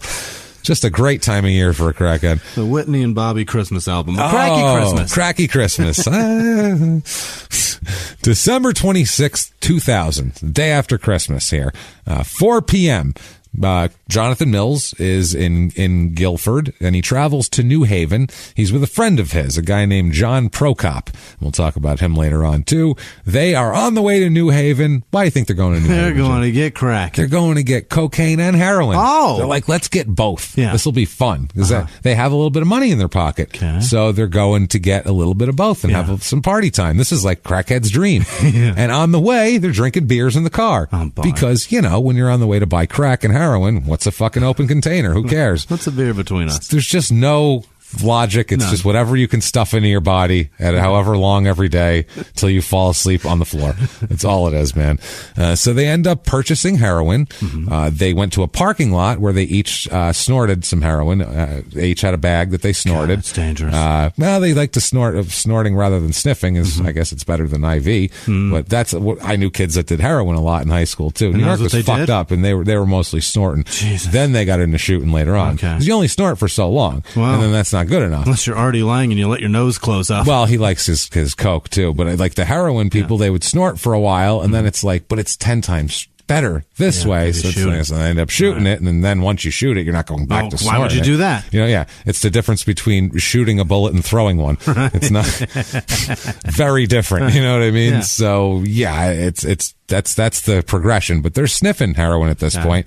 I had a girlfriend that did that in high school. Really? Yeah, it was weird. That's a bit much. Yeah, I wasn't into that at all. I was like, that's too far. Coke was about the line that I'd go in high school. That would like that. I didn't like Coke, so I wasn't into cokey but people. Seeing somebody do Coke in high school was about as far as I wanted to watch. Yeah. I didn't want to see anybody doing heroin. I didn't want to see anybody snorting or shooting. This was a surprise. Oh, really? Snorting was this a surprise. Was your girlfriend. I didn't know. You were real close to this. I did not know she did. You were so close, or you were inside. She just like did it, and I was like, that's weird. I don't think I like that. And it didn't last too much longer after that. It was, boy, this is uncomfortable. This is weird. I'm not a real druggy person. Like I like weed, but otherwise I'm fucking not even keel. I'm very clean as far as shit goes. I don't even drink really. Like I'm very whatever. So you've got nicer bottles of whiskey than I do. That's what I mean. I drink a lot. Yeah, I keep my shit proper. So the heroin's a little too much for me. It's going a little too far.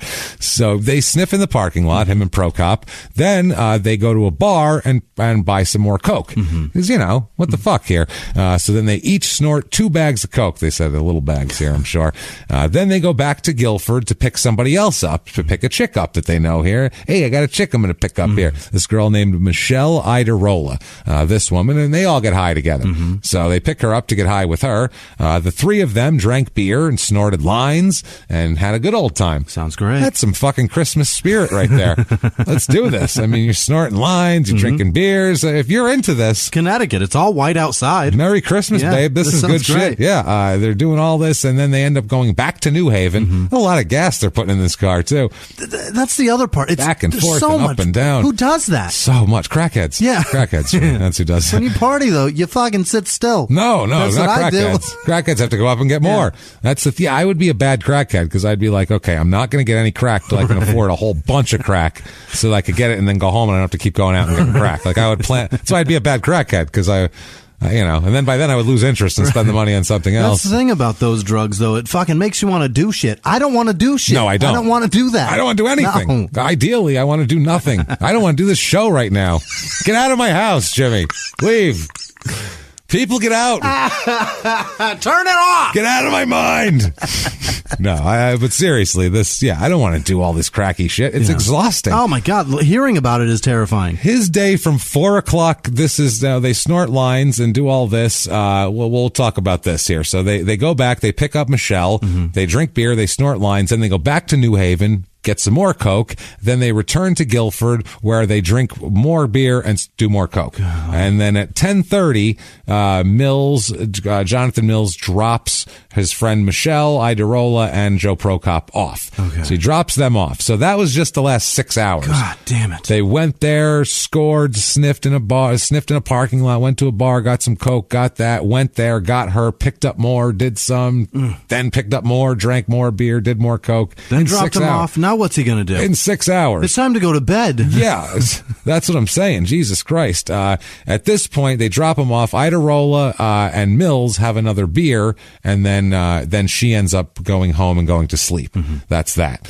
So Mills, though, he's like, well, fuck me. I'm not tired. It's 10:30. I've been doing coke all day long. I'm not tired. He needed to start to lower the coke intake and up the beer intake at that point to get tired. Right. But people do that, and they have to balance it out. He was doing too much on the coke side, not ready to go to bed. He has a friend that he thinks that he can get more drugs through. That's the other thing that crackheads do is it's a lot of calling and a lot of, I know this guy it's like a lot of a lot of things that are really like far-fetched or like long shot ideas. Like I have one friend, and I don't know if it's still true, but 2 years ago, he knew this dude who lived 3 towns over who had some weed. So if I call him and he can if they get these crazy fucking schemes going on. And I only want a little bit, so I know I got somebody it's around cool. here. All right, how much money do you have? Oh, none. Fuck. Oh, okay. They're still going to get some. Everything. So yeah. You know anybody with a closed bank account that still has a checkbook? I got jewelry, an open car. So he has a friend in North Branford. It's a woman named Sharon Cawley, and she knows a coke dealer here. So Jonathan Mills calls Cawley 3 times asking for a ride to her house. And she's like, I'm not picking you up. I'm not picking you up. And I'm not picking you up. She keeps declining because it's late at night, and she's got a crackhead calling her to say, pick me up and bring me there so I can get more crack, which sounds exhausting on her. Can you take me to get crack? No. It's fucking 10:30. No. So at this point, he has both no money to go to her house and or no way to get to her house and no money for drugs. He's got nothing. Okay. Hey, everybody, just going to take a quick break from the show and tell you about Noom. Has Noom helped you? I believe it has. Oh, it's got an app. You can do tracking. It's terrific. It does. And Noom builds personal plans that can meet individual needs. That's the thing. Takes into account any dietary restrictions, medical issues, other personal needs that helps build a plan that works for you. And yes, so I know that you've had your own personalized program here that you've been working on. And it's weight loss This is weight loss results that last. They stick around because you get yourself into a lifestyle change. That's what matters. That's mainly it. You can't just say, I'm going to cut that out for a month and then go back. That's not what it is. So I'm glad it's helping you. That's great. And it really does. I like the psychology and biology-based approach here. Noom Weight uses psychology. That's why they say losing weight starts with your brain, but it also takes into account your unique biological factors, Jimmy. All of your multitude flora and fauna that goes on inside of you there. Sure, yeah. Stay focused on what's important to you with Noom's psychology and biology-based approach. Sign up for your trial today at Noom.com, Noom.com here. Based on 3.5-year study of actively engaged Noom users with minimum starting BMI of 25. Individual results may vary. Visit our website for more information. Hey, everybody, just going to take a quick break from the show to tell you about a healthy, delicious item, Hero Bread. And we're both trying to get healthier this new year. Jimmy had a eye-opening doctor's appointment and things like that. So we're trying to get healthier, and I'm telling you right now, this Hero Bread is a good step in this direction. It's delicious, and it is really good for you, and it's really excellent. They have the sliced bread is good, the bagels, the tortillas. I know you've been they're terrific. Ranting about the tortillas. They're so good. With Hero Bread, you can focus on your health goals and still indulge in the soft, fluffy experience you love, but guilt-free. I really love the little Hawaiian rolls, too. Yeah. They're so good. They're so good. The Hawaiian rolls, they're legit. They're fluffy. Yeah. They're exactly how you want them to be. You'd never know it's low-carb and high-fiber bread from the texture.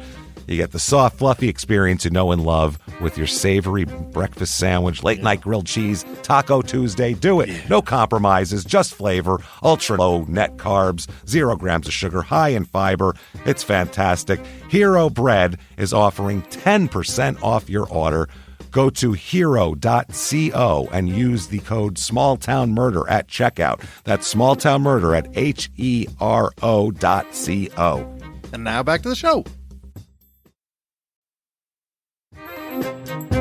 Hey, everybody, just going to take a quick break from the show and tell you all sorts of good stuff about Chime. That's what I'm talking about. There's so many extra fees you have to pay in life. Everything. You go to the airline, there's an extra ticket on that. There's extra fee on every fees, hotels, fees, all this type of stuff. We're trying to make progress, and the next thing you know, here comes another fee coming at you, and it's more money than you expected, and your whole math is thrown off, and it's awful. Learn more at chime.com/smalltownmurder. Chime is great with that stuff. I mean, you can't beat if your things are a little tight, especially around the holidays or after the holidays. Yeah. You need that money a couple days early, or you go grocery shopping. You got a car payment due. There's so many things that don't cross over exactly how you want them to cross over. Make progress toward a better financial future with Chime. Open your account in 2 minutes at chime.com/smalltownmurder. That's chime.com/smalltownmurder. Feels like progress. Banking services and debit cards provided by Bancorp Bank N.A. or Stride Bank N.A., members FDIC. Spot me eligibility requirements and overdraft limits apply. Boosts are available to eligible Chime members enrolled in Spot Me and are subject to monthly limits. Timing depends on submission of payment file. Fees apply at out-of-network ATMs. And now back to the show. Not a goddamn thing. Then at 1 a.m., an hour and a half later or whatever, he calls Idarola, his friend that he dropped off. Hey, you still up? Yeah, he calls her saying, hey, I got a car, I got more money, let's go buy some drugs. He calls her from his aunt's house, which is strange. How does aunt get involved in this? His aunt lives on the street too. Right. It's just his former aunt by marriage, he still kind of hangs around and whatever. So, this is Catherine Kleinkoff is her name. She goes by Kitty. She is 43 years old. She works for a cleaning service. She has 3 kids. She has a 10-year-old, a 6-year-old, and a 4-year-old. The 6 and the 10-year-old are girls. The 4-year-old's a boy. So she's got her 3 kids, and there's a crackhead at her house at 1 o'clock in the morning. Using her phone and, whatever. So, this is why you hate, if you have a crackhead relative, you don't want them living in your neighborhood at this point. So, apparently, he picks up Idarola and he is driving, Kitty Kleinkoff's car. He's driving her car and he tells that, they drive to an ATM where he goes and gets money out of an ATM. Wow. Okay. So he gets money out of an ATM and then they drive to Cawley's house. Again, this Sharon Cawley, the drug friend in North Branford. They get there at 1:45 a.m. So he went from having no car and no money to car and ATM and money. 2 a.m. At 2 a.m. Wow. So crackheads are magicians sometimes. Resourceful as fuck. Absolutely. So Cawley's dealer, the one that she knew, brings over $240 worth of crack. Oh. Okay, 200 crack. That's a lot of crack, but I guess not that much crack too. But it seems it's like enough a lot. Crack. If I saw that much crack, I'd be like, well, that's too much crack. Like, what am I going to do? How about half of that? For me, it's way too much crack because any crack is too much crack. But I feel like if you're a crackhead, that's just like looking at make a Big Mac meal. It's a few days. Looking at the old number one is all it is. It's just like, hey, look at that. It's a meal. A few days, my ass. At this point, 245. That should be enough. Let's talk about it, Jimmie. Boy. Well, think about what they've done so far. It's more than one person too. So it's the two of them. Yeah, they're consuming $240 worth of crack. Jonathan Mills, Michelle Idarola, Sharon Cawley, and Michael Cawley, who's Sharon's husband, because he's got to get something out of this if he's got crackheads coming over at 2 a.m. because they're friends with his wife. Waking me up with a crackhead in the house? Give me some of that. I'd like some. But listen, if you're going to have other men calling you at 2 a.m, crackhead men, and coming to my home, I'm getting crack too. Just know that. Okay? I have standards, goddammit. I'm the king of my castle. I was in REM sleep, goddammit. I was in REM sleep. I got a mortgage. So over the course of about the next 2 hours, they smoke all the crack. 2 hours? 2 hours. $240 worth of crack. Done. Gone. Gone crack. Holy shit. Not bad. Not bad at all. So at that point, Sharon stays home, and Michael, the husband here, is like, well, I'm up already. Let's go get more crack. So Michael Cawley, Jonathan Mills, and Michelle Idarola drive to West Haven to purchase $240 more crack from the same guy. Golly. If you're a crack dealer, this would be the most, because you just sold somebody $240 worth of crack. You went to sleep, maybe it's 2 o'clock in the morning, and then at 4:30, they're like, I need exactly that much crack again. That's got to be the most annoying thing. Exactly. Buy it all at once. Right. What the fuck is wrong with you people? Jesus. And you know how fast you go through $240 worth of crack. You knew it was going to be 2 hours. You knew you'd want more. come over here. You're getting 2 hours more out of this? Yeah. It's at this point that while the three of them are there, because the first time it was just Mills who talked to the dealer. This time, all three of them go to see this dealer, and they all hear the dealer tell Jonathan that, hey, quote, this money's not all covered in blood like the first money you gave me. What the fuck? Well, that's weird. And all Jonathan says was, no.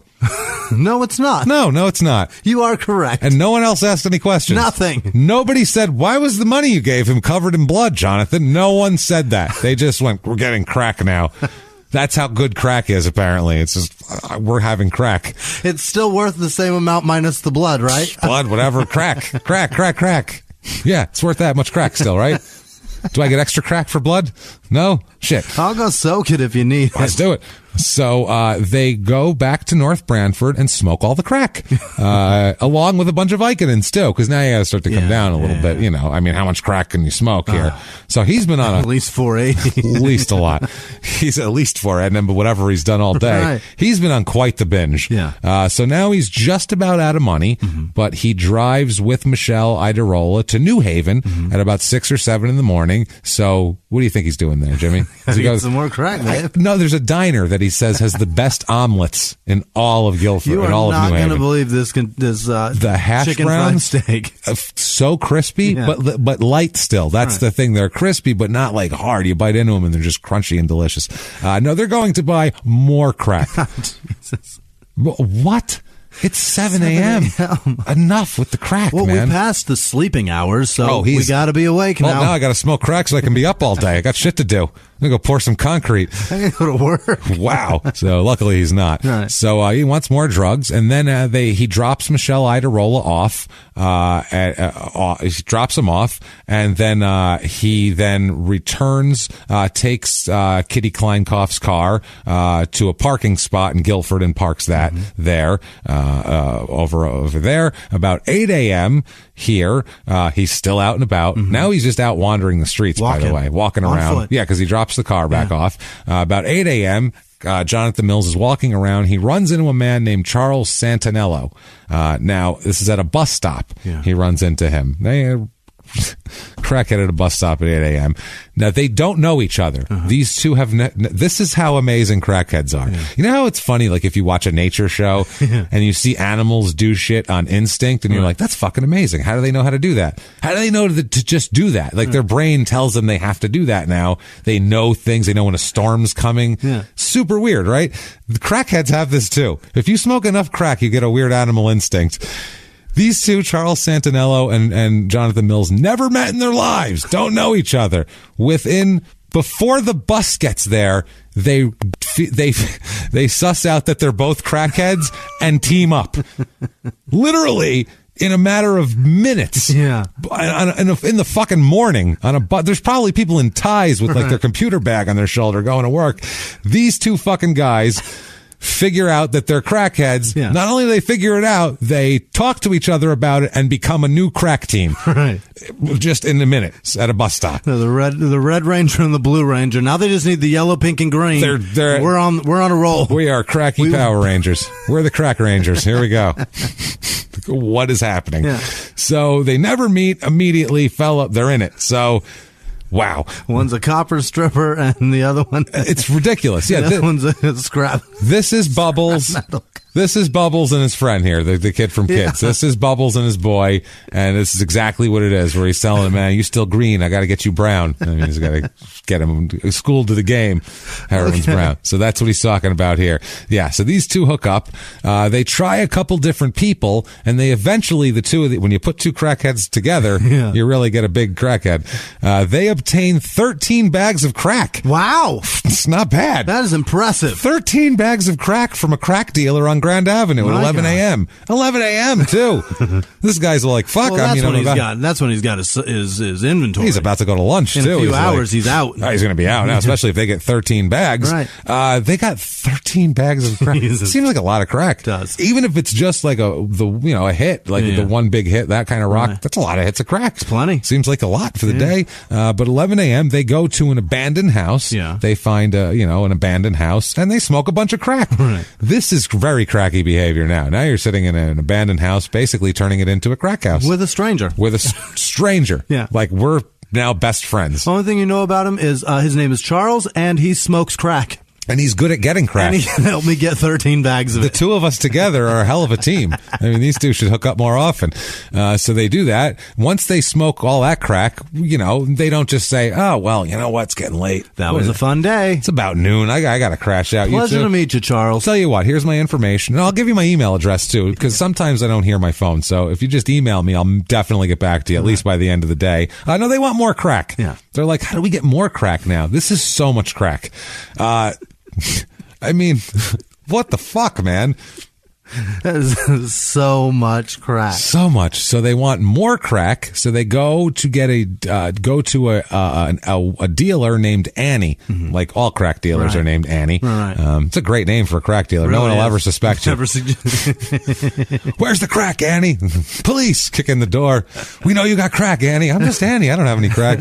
She's right. Annie's not. Annie doesn't have crack. What were we thinking? So they wanted more crack, so they find Annie, and now Mills has no money. They have no money at all. But what he does is he persuades Annie and his pals here that the next day he can get money from an ATM. Oh. So if you just give me a bunch of crack now, tomorrow I'll obviously just come back and pay you. Right. I'm not going to buy more crack with that money. I'm just going to pay you. Pay you on Tuesday for crack today. For a crack rock today. Yeah, that's how it works. It's Wimpy the crackhead. That's what it is. So so they and somehow they agree to that. Mm-hmm. Annie agrees to sell Mills and Santinello crack on credit. Mm-hmm. So this is like it's a crack for credit program that she's running, which is never good. Right. Never give a crackhead shit on credit because you'll never see that. No, right. You're thinking, when are they going to pay me? And they're thinking, I bet I can get into that payphone and steal money and pay to get more crack. Never mind you. I'm going to pay this bill in quarters. That crack's already smoked. Loose quarters. Yeah. So, Jesus, just hand pockets full. So, sells him a bunch of crack. At that point, Mills, Santinello, and Annie, along with another person that we don't know his name, they just all call him the Spanish Kid. I don't know. That's what he's known as. Party monster? I guess so. Yeah. Macaulay Culkin. There you go. Spanish Kid. Yeah. Right there. So they go to a house at this point on Poplar Street. Mm-hmm. This is the house of a guy named Bobby Esposito. While they're there, they play cards and smoke more crack. Yeah. Is Bobby the Spanish Kid? No. Okay. Spanish Kid. They go to. There's another Spanish Kid. Yeah. He might know. Maybe that's how they know Bobby Esposito. Right. He's like, hey, my uncle lives here. And then they go there. I don't know what the fuck happened, but they go hang out with Bobby Esposito. So when he left, when he dropped his friend off, he doesn't know any of these fucking people, first of all.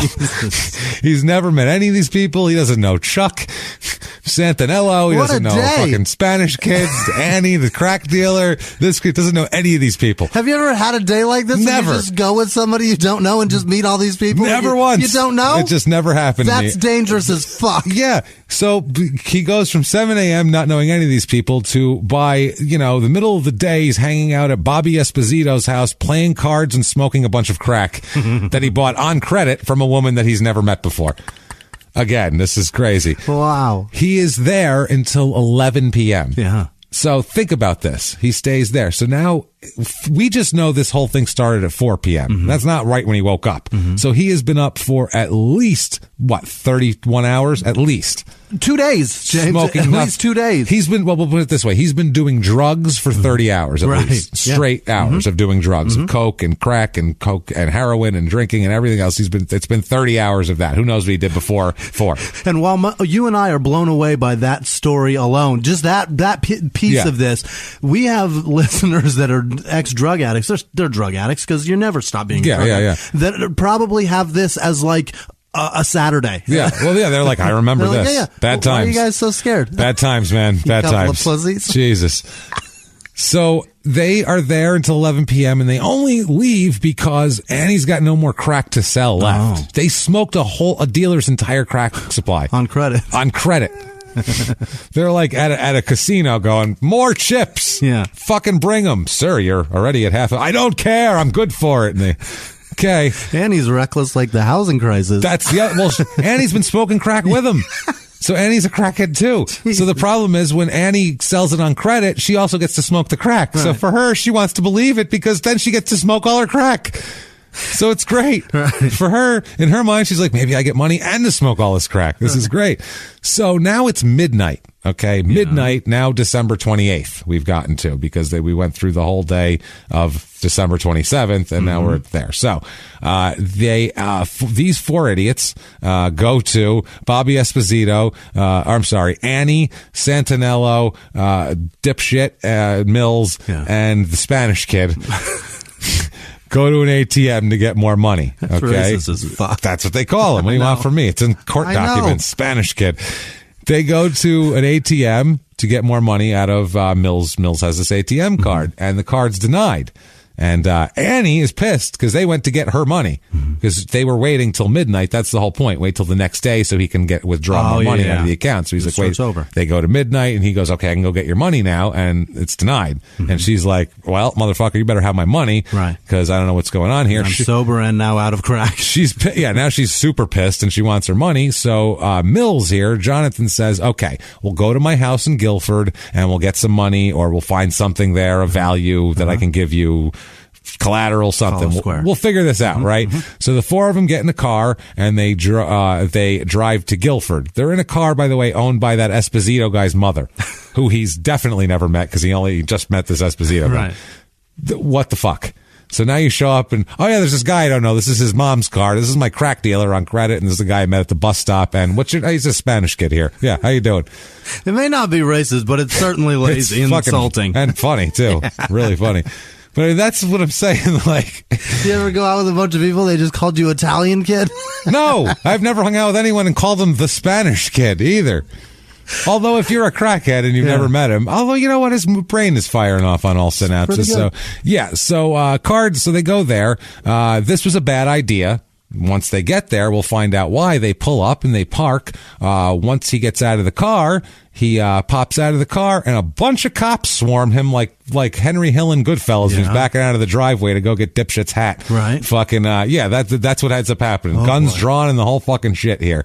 Why is this happening? Yeah. Why are guns drawn? Is this the crack squad in full command? Right. No, they're looking for him because, the morning, the 27th in the morning, 10-year-old Alyssa Kleinhoff came home from a sleepover at a friend's house down the street and discovered her mother and 6-year-old sister and 4-year-old brother stabbed to death in the bedroom of the home. A 10-year-old found that. 10-year-old found her entire family like that. Oh, Jesus. Found them bloody as can be, all in the master bedroom in one bed in one area here. As much of a waste of life as that is, hers is just as bad. Oh, it's so bad. That's 4 victims. It's fucking horrific. Catherine, Kitty Kleinhoff here, she's 43 years old. She was stabbed 45 times. My word. 40. So they're like, this looks a little personal here. This isn't your typical, It's over the top. This is a lot. And the kids, 6-year-old, Rachel, and 4-year-old Kyle were stabbed 6 times each. Oh my God. Again, a little much. Too much crack, and too much stabbing and too much everything. The police official, under the condition of anonymity, just said, quote, it was pretty bad. Yeah. That's all they would say. Bad scene. That's about the worst scene a human could see, is that, I would imagine. You don't want to walk in and see that. Right. And for a 10-year-old to see that. Oh, God. And to have it be her family, that's about the most horrible thing ever here. So they look into some things here, and a lot of people, they were looking all over the place. They were just looking who's close by, who might know, and Mills's name keeps coming up, that he's down the street, that he had come over, that because they were saying, would anybody have been trying to rob her? Would anybody, whatever? And they said, well, Mills is always trying to get money from her, and that sort of thing. But a lot of people describe her as, they say that Mills used to hang out with her kids and took their kids to the beach one time, and they were, things like that. But then other relatives said he was in jail and he didn't really know the kids. So it's like they're not getting a whole picture when they go to investigate here.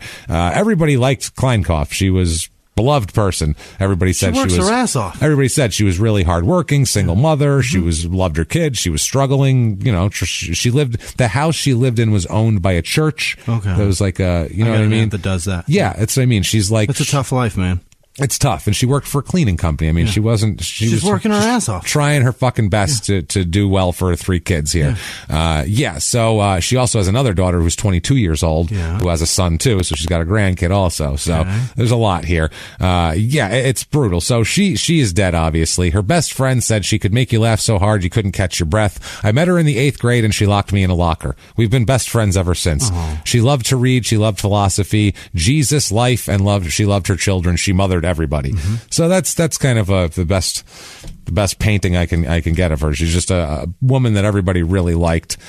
So they discover in the house, obviously, the 3 dead people there, and the contents of a pocketbook were strewn about. That's the only thing that was really askew in the house, though. That's why they didn't look like anybody trashed the house. It looked personal based on the number of stab wounds. And they went directly for where money is, and that's it? Then that's it. And so, no signs of forced entry and all of that. And they knew that Mills was Kleinkopf's, ex-nephew by marriage. So they knew that he knew her, and he'd been around there. So by this time, the police also, they drag Idarola in to see if she knows anything, because she's been with him. She tells the police here that he called her about 1 a.m. From Kleinkopf's house, and she said that Mills told her, quote, Kitty had lent him the car. So it was a Ford Taurus, and that's what Mills picked her up in. So according to her, according to Idarola, Kitty gave him access to her ATM card and let him borrow the car.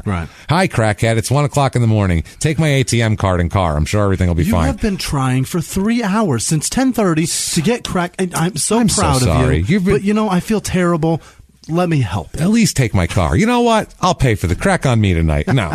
She tells the police, Idarola does here, tells him that they purchased hundreds of dollars worth of crack. She tells him that whole story. She said she's known Mills for about 10 years and that he's constantly committing thefts to support his drug habit.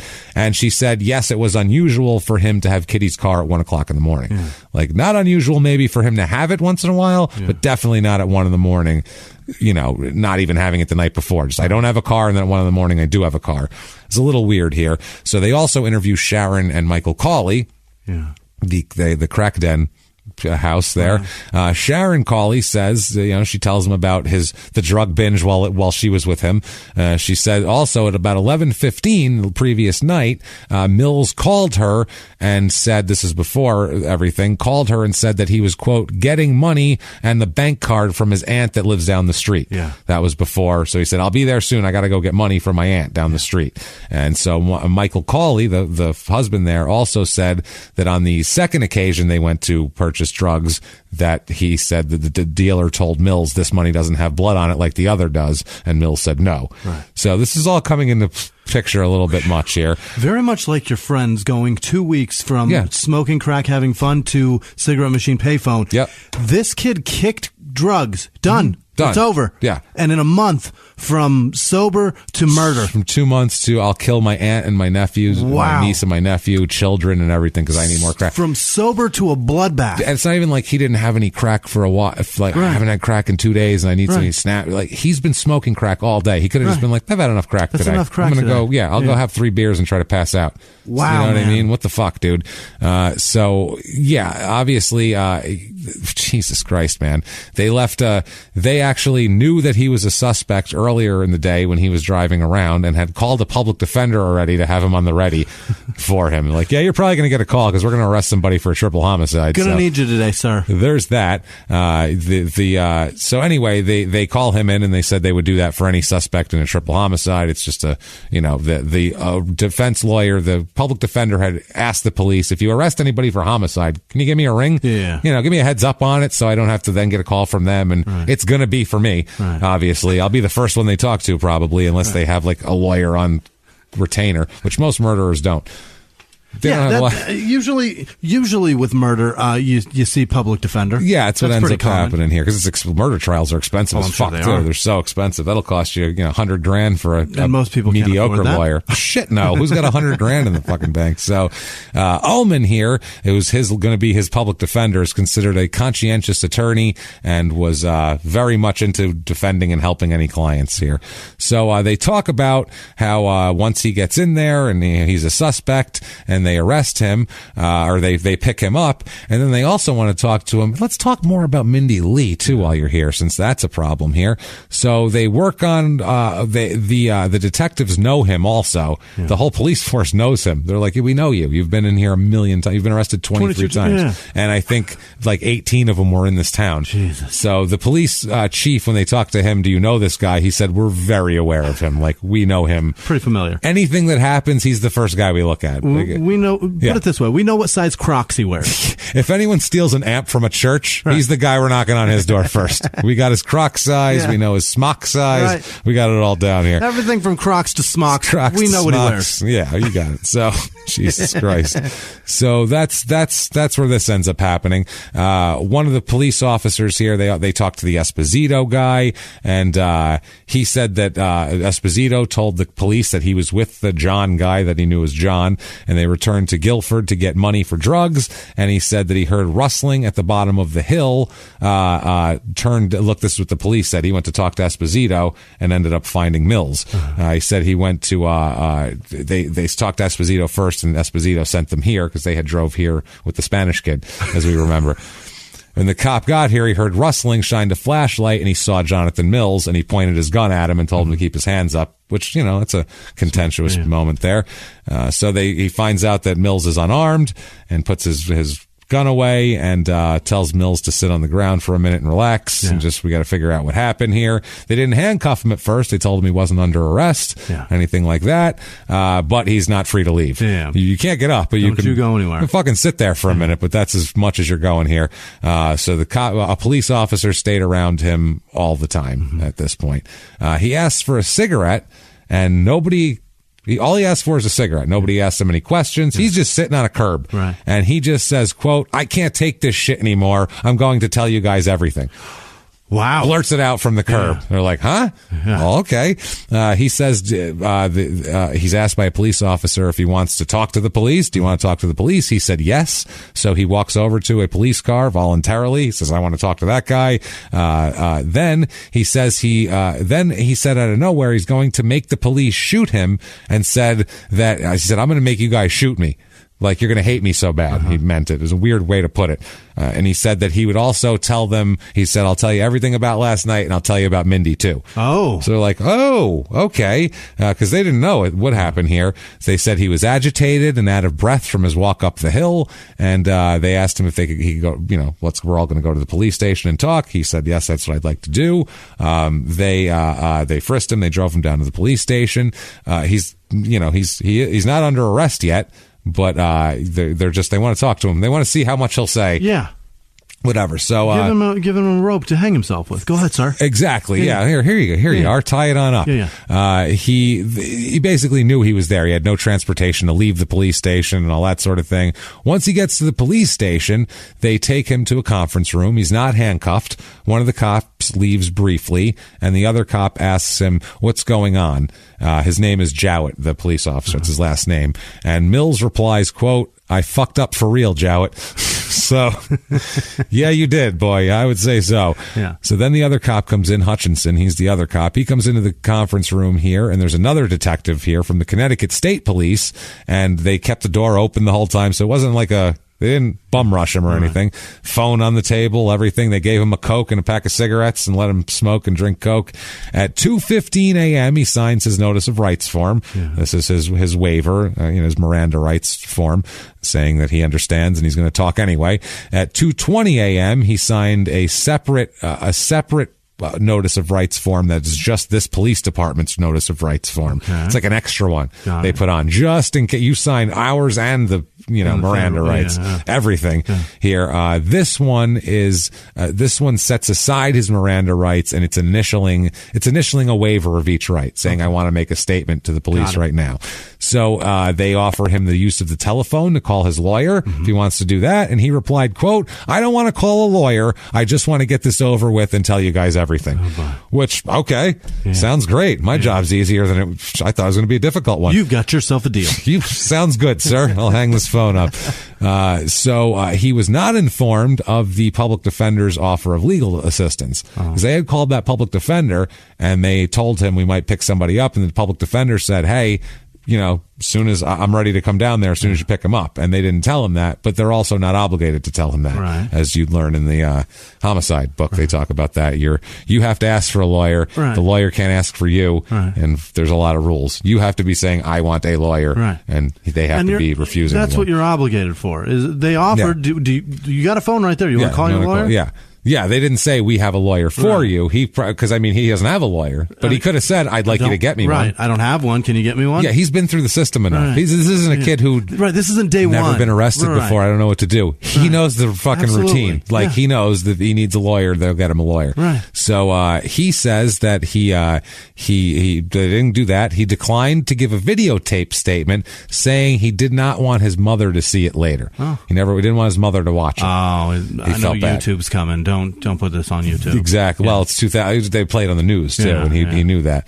He said that he knew he was going to Northern, which is a maximum security jail there, and he asked for the detective Hutchinson's gun to kill himself.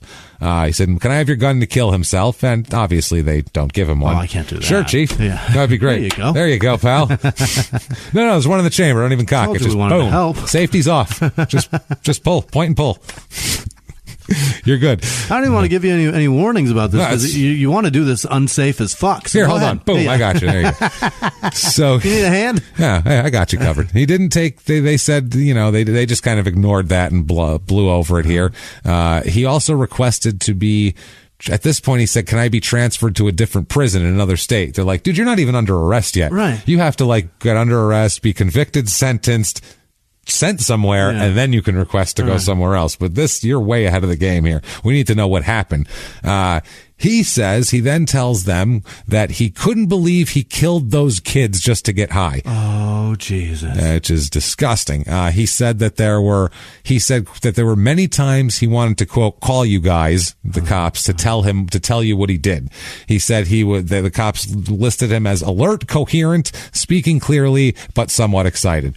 Coming down from a day and a half of crack, basically, is what they could have put on there. He begins his formal statement at 2:20. He says he couldn't wait to confess. They said he spoke rapidly. They had to stop him periodically to tell him to go back and slow down and say slow it again. Down, crackhead. You get a crackhead telling you about an entire crazy day and murder and everything. He was eager to answer questions. Yeah, he might skip a detail here and there. Crackheads are eager. That's the thing you got to give them. Like I said, if there's a job and there's nothing for them to steal, and it's just you could make them do it, and you could harness that crack energy. If there's horsepower, if we could harness crack power, that's what we need to do. Oh, you'd only need a 50 crack power car. The power of 50 crackheads. That thing's fast. That goes 220 miles an hour. A 50 crackhead powered car. Yeah. Because horsepower is out of date. But it'll take a left turn when you least expect it. Oh, you have no control over it. You have no control over it. And you'll wake up in the morning and it'll be gone and then parked in front of a crack house, which has been a bad neighborhood. It's super weird. They had to tell him to calm down. He was eager, though. They said that he was organized and clear, and his tone was similar that he had used answering police questions in less serious crimes in previous years. So they said this is just how he is, except for the excitedness. The only thing he was reluctant to identify was when they started talking about the kids. Of course. He didn't want to say which kid he stabbed first. Because it says you stabbed kids. Right. It's a bad fucking look. He says, quote, "The kids woke up and were screaming, so I stabbed them." That's what he said. He didn't even want to stab her. He just wanted to steal money, but then he had to stab her. He had 2 knives, by the way. He went in with 2 fucking knives. So if you go in with 2 knives, you're planning some shit, or you're at least open to it. At least mean business. You're open to a suggestion at that point here. They wrote down his words in a statement. At 3:30, he signed a 5-page statement saying everything he did. He signed a statement about the triple homicide, and then they said, now let's talk about Mindy. Yeah. Okay? So at 3:50 a.m., he starts confessing to that too. He says that he killed her after a consensual sexual encounter at the fairgrounds. He told police that he had concealed her body and told them exactly where they could find it. They dispatched officers immediately to try to go find her body, and turned out he knew exactly where that body was. Led them right to him. They didn't know that she was even dead at this point. They didn't know that she was dead. They didn't know a fucking thing until they found her in the woods. So he signs this statement, and we'll talk about it concerning that at 4:25 a.m. After he signs the Lee statement, he's finally formally arrested. Then they take DNA sample, they take fingernail scrapings from him. He's taken to a cell, and later on for arraignment. We'll talk more about the Mindy Lee thing in a minute. The town freaks the fuck out. Well, yeah, that's a serial killer. They go crazy over this shit. They go down to this reporter. There's this, I think it's a Hartford Current or something. They go down to the Dunkin' Donuts on Route 1 to talk to a group of women who have gathered there. And they gather most mornings for a cup of coffee after exercising at Club Fitness. Oh, fuck. So these are the ladies that are scared shitless of this thing. They're going to break in and kill me now. Oh my God. Yeah. So they're the ones who are going to push Casey Anthony down the stairs. Right. We're talking about these women. This is the group. They're going to get together and go, I don't care. Damn it, I've had enough. I'm not going to see another child hurt. I'm not doing it. This will be the last one. No, Stacey, no. It's going to be the last time she's going to do this. So, they, one of the women's here, a Connie Joyce. Yeah. She sounds like it. The name I'd give one of them. Yeah. A lifelong Guilford resident. She says she's never locked her door. Yeah. She says, it's surreal. I'm completely shocked. You don't ever think that happens in Guilford. I can't believe there's someone in our town who's capable of such a gruesome crime. Her daughter, a 21-year-old college student, she said, quote, you live in a town all your life and you think everyone's the same type of person, but no one lives in a bubble. There's not even black people here. Look around you. Look around. There's 1% Jewish people, fine, but you know what? We've been pushing to get them out for years, so yeah, it's going to change. The fuck is happening in this town? What is going on? So the waitress there at the Hidden Kitchen restaurant, Pam Sharkey, she says that she felt the worst for Alyssa, the 10-year-old. Obviously, she said, quote, this child is being deprived of her childhood, and the police must be devastated. The fuck are they devastated about? They've got a job. Fine. They signed up for this. They moved on to the next thing. That girl didn't go, I'm 10, wow. I get to find dead bodies now. Yeah. That guy put on a badge and knew exactly what he was going to go find. Jesus Christ. He, I guess Mills had been working for a local concrete company recently, and an acquaintance of Mills, who didn't want to be identified, said the company fired him under suspicion of stealing an air compressor from a work site that they were on. That sounds right. The owner-operator of the Deli Unlimited Convenience store and Sunoco gas station on Boston Post Road said about Mills, quote, he was always kind of a troublemaker. Yeah. He remembers him visiting his store as a teenager. This means small town. In a city, they'd be like, I don't fucking know. You buying something or getting out? What are you doing? And these guys like, you know what? I remember him coming in when he was 14. He liked Hubba Bubba watermelon, I think. Fucking what? How much of a piece of shit do you got to be in there that the clerk remembers you? King size Snickers all the time. Yeah, that's a small town. Right. He says that he often caught Mills trying to shoplift. There you go. And eventually told him to stay out of his store. Which should have taken twice, I would say. The first time, all right, he's a kid, I'll let him go. Second time, you're a shithead, get out of my store.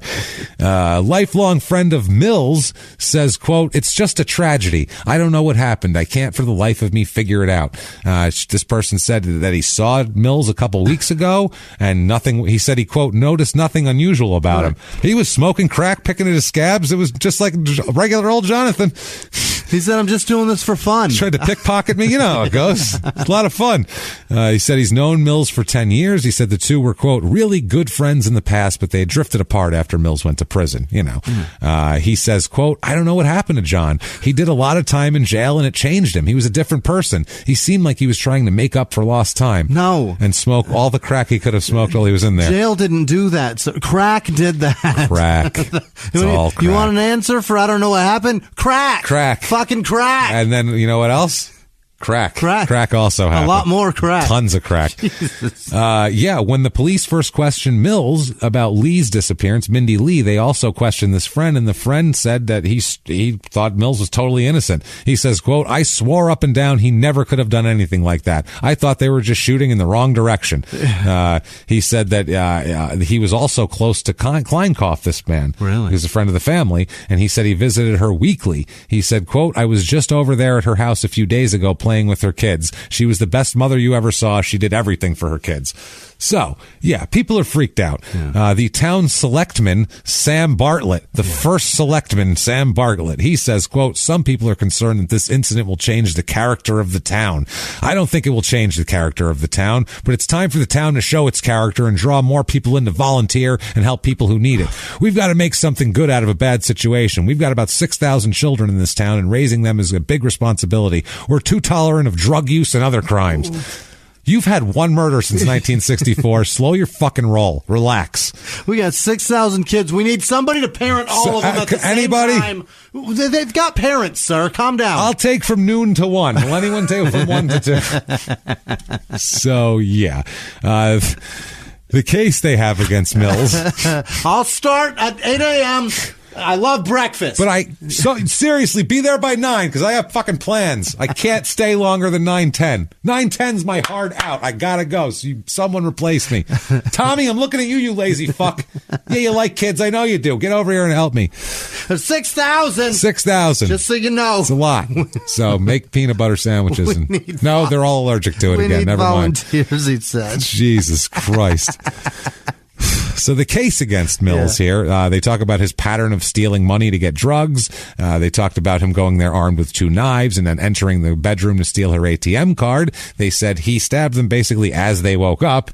The woman woke up first. Kitty woke up first, stabbed her 45 times. And while you're stabbing a woman and she's screaming and fighting you next to her sleeping children and blood's flying everywhere, they tend to wake up. And as they do, he starts stabbing them too. He says he knew the PIN number because Kleinkopf had sent him to get her cash before. So he knew her PIN number, which is interesting. He told police that he called Kitty earlier because he knew she had money and beer. He had called her earlier in the night. He told the cops that he told her a made-up story about how he got into an argument with his father and he needed a place to sleep.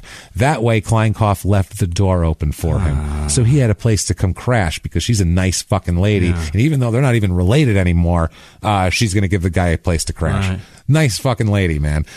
This is ridiculous. Kleinkopf's sister, Nancy Filiot, I think is the way he'll say her names.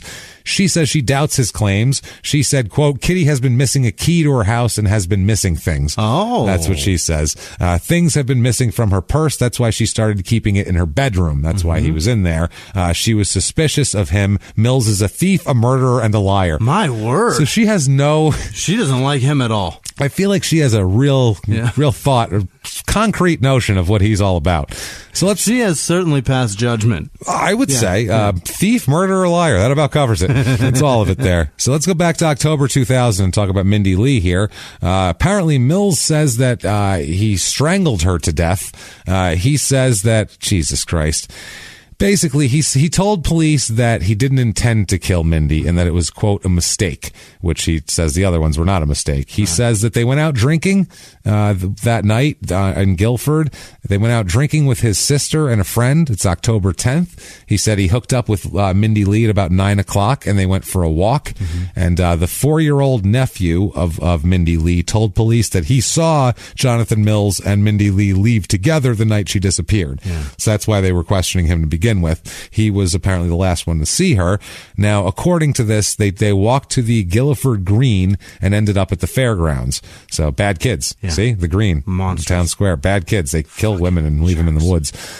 So they stopped to talk and kiss. They were kind of hooking up. They were liking each other. See, she's got a fiance. And I think she was like trying to get away from the fiance or something because I don't know, you don't hook up with a dude in the park if you're super into your relationship, you know? So, but I mean, I'm not judging her or anything. I'm just saying why she was in Connecticut to begin with here. Not that it matters, but so they would stop and talk and kiss during the stroll. They had it was like a real moonlight serenade. Sinatra's playing. I picture more of the Sex Pistols. No, this is very sweet, I feel like, because it's a crackhead, you know, and a chick he met at the barbecue, so it's very moonlight serenade.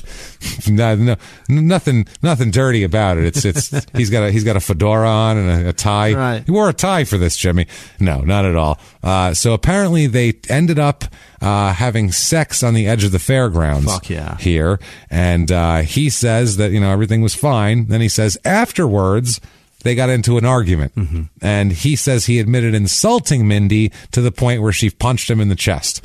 So, okay, you've already had sex. Right. What are you arguing for? Why are you calling names? Just if you're not happy, shrug and leave, because you're not married to these people. Either way, either partner can say that, or if you, I don't know, or. What do you care? What do you give a shit? Why are you arguing with her for? So he says he retaliated. First of all, how many times have you had a woman punch you in the chest? So many times. A lot of times. You know how you retaliate? You walk away. Get away from me. You go the other direction. Away. He instead grabbed her by the throat with his right hand and pushed her onto the ground. And he says at some point he realized she'd stopped moving, and he tried calling her name and slapping her face, but she didn't wake up, you know, because she was dead. Because you just murdered her. Yeah, so he says he freaked out, put her body over his shoulder, and carried her over an embankment and laid her by a fence. They found her above ground and in the woods. She wasn't buried or anything like that. He then said that he snorted a bag of coke, you know, because, you know, you got to get back to normal here, grabbed her jacket and pants and panties and left for some reason. I guess he thought that would identify her or whatever. He says he tossed Lee's clothes in some woods near his home, which they never found, and then he sat down and smoked one of Lee's cigarettes before throwing the rest of the pack off a bridge. Wow. Because they were hers, and, you know, that's his. You don't want to hang on to those. Yeah, so they were evidence. Yeah. So he smoked one of them and threw it down. Now, the next day, he talked to police and gave a sworn statement that he had been home the night before watching a Yankee game. See, told you, Yankees fans in this area. He says he said he then returned to the fairgrounds and to the body, and said he said he realized she was dead after that, and he threw down his hat and a bottle and moved a piece of cardboard over the top of her body. That's what he said he did. Like, he was like, "Oh man, she's dead," and threw down his hat. Like, dag nabbit, exactly. Like Roscoe P. Coltrane. Them damn Duke boys just got away. So, her friends, Kleinkopf, Kitty's friends, they say to police that she questioned Jonathan Mills after Lee's disappearance, too. She said, "You knew that girl. They're all in the same neighborhood," but he denied any involvement, and Kleinkopf didn't believe he was capable of murder. She said he couldn't do that. Never. He's a crackhead and an asshole and a thief, but come on. She's a nice lady. So apparently he'd only seen Mindy a few times. He only knew her from the barbecue, and then they kind of hooked up that day, and that's how that ended up happening. And we don't even know if they had consensual sex or what. That's just his story. Who the fuck knows what happened? So Mr. Lee, or Bruce Lee, Bruce Lee said that he believed that Jonathan, the whole time, he always thought that he was responsible for his daughter's death. He said he was just going to kick a hole through his chest, but he figured it'd be better to let the police sort it out on their own. I taught Mindy that this 6-inch punch. So that's probably why he got so pissed. That's what it was. Yeah. It probably broke his sternum. I'm not going to lie, because she could go right through a board. She was a bad bitch. Like, no problem. Yeah. So, she's found above ground, wooded area at the edge of the fairgrounds, closest to Old Whitfield Street, which was about a half mile away from him. A chief medical examiner performed an autopsy comparing a palm print of Lee's provided by the police with one taken from her body, because luckily it would happen. Well, not luckily, but this happened in October, so it wasn't hot out. Right. So decomposition was a lot less. Got it. And they ended up getting a palm print out of her. Great. And they made a positive identification. They had her palm print on record because she had been charged with risk of injury to a minor child in July after her 2-year-old daughter and her nephew were reported outside their house unsupervised playing in the yard. And that girl's got a record for that. So, yeah, somebody saw that. She could have literally went into pee, and then some guy, it's ridiculous. Meanwhile, so who knows Casey Anthony can get pregnant. Anytime she wants. Any fucking time she wants. So after all this, like we said, he gives them, Jonathan Mills gives them the information that leads them to Mindy's body. He's charged immediately in the triple homicide, and then he will be charged later with Lee's death as well. Prosecutors indicate that they're probably looking at the death penalty here for all this murder. A lot of murder for no death, I would say. Heavy, yeah. It's murder heavy. It's murder centric. It's murder strong. It's it's leaning. It's like heavy on top. It's top heavy with murder. It's like an ice cream cone with way too much on top, and it's going to fall. That's 4 scoops. It's not going to work. 4 scoops always. 3 is enough. It'll give you problems. Yeah, even 2, even 3, you're going to lick it and it's going to fall off. You'll be super careful. You're gonna lose some. Too sturdy. Yeah. So he's also charged with robbery, burglary, larceny, and fraudulent use of an ATM, and a bunch of other credit card crimes as well. The judge orders him held on a bond of $2 million, which he does not have, and he can't get a crackhead to front him. So his debit card was declined. He called that Charles Santinello guy, and he's like, "Hey, I know we could get 13 bags of crack without money. How about $2 million in a bond?" So post arrest, he writes a letter to his parents. Mills does.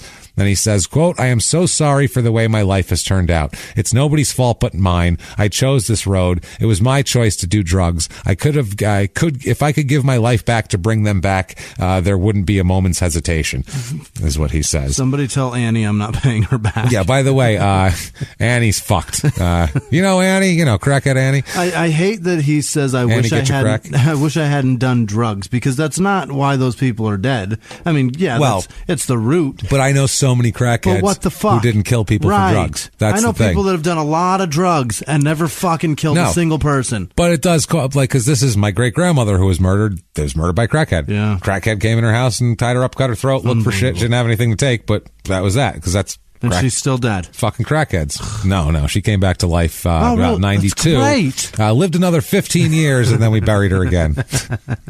Happy ending. It's happy ending. Everything was great. So, the police chief said, quote, "Clearly this is something that does not exist or occur very often in a community such as Guilford. Our community is very disturbed by this. We'll be feeling the effects for quite a while." Yeah. So, I guess so. He said he went out of his way to assure town residents that the guy that they thought, basically, that this guy Mills is the killer. The problem's caught. Child killer taken care of. He said, quote, "To put it simply, it's been solved." Like, don't fucking worry about it. Keep leaving your doors open, everybody. Mills's mom, on the other hand, she's got a different point of view. Yeah. She says, quote, "He's been in trouble, but he had gotten straightened out. He loves kids. He was great with his nieces until he's..." I'm sorry. That's a bad time to say that one. That's a bad time. He loves kids. He was great with his nieces. Then he also stabbed one of them and his nephew, too. He was really great with them. He put him down. Jesus Christ, man. Good Lord.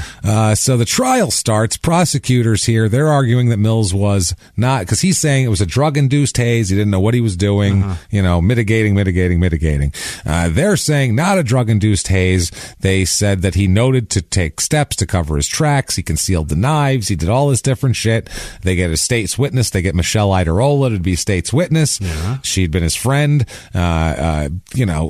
She says, she told investigators, quote, "I still cannot believe that he just murdered Kitty and the kids because he was so calm and quiet. He showed me no signs of what he had done. I don't even think he was that intoxicated when he picked me up after 1 a.m.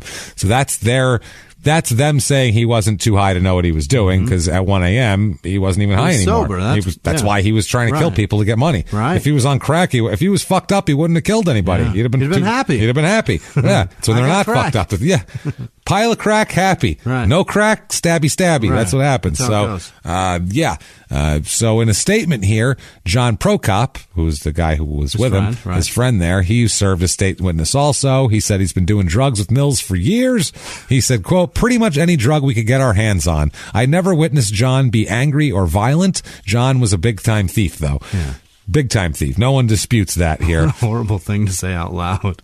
I've been doing drugs with him for years. Anything we get he literally said pretty much any drug we could get our hands on, quote, years. just as much as we could do. Never violent, big-time thief. Now, the jurors don't get to hear his entire criminal history, though, because that's character shit. Unless he introduces it, they can't introduce it. So while his defense mentioned in court that he's responsible, basically they mention that he's responsible for another death. The jurors don't know what he's talking about. So it gets brought up, but they're like, what's that mean?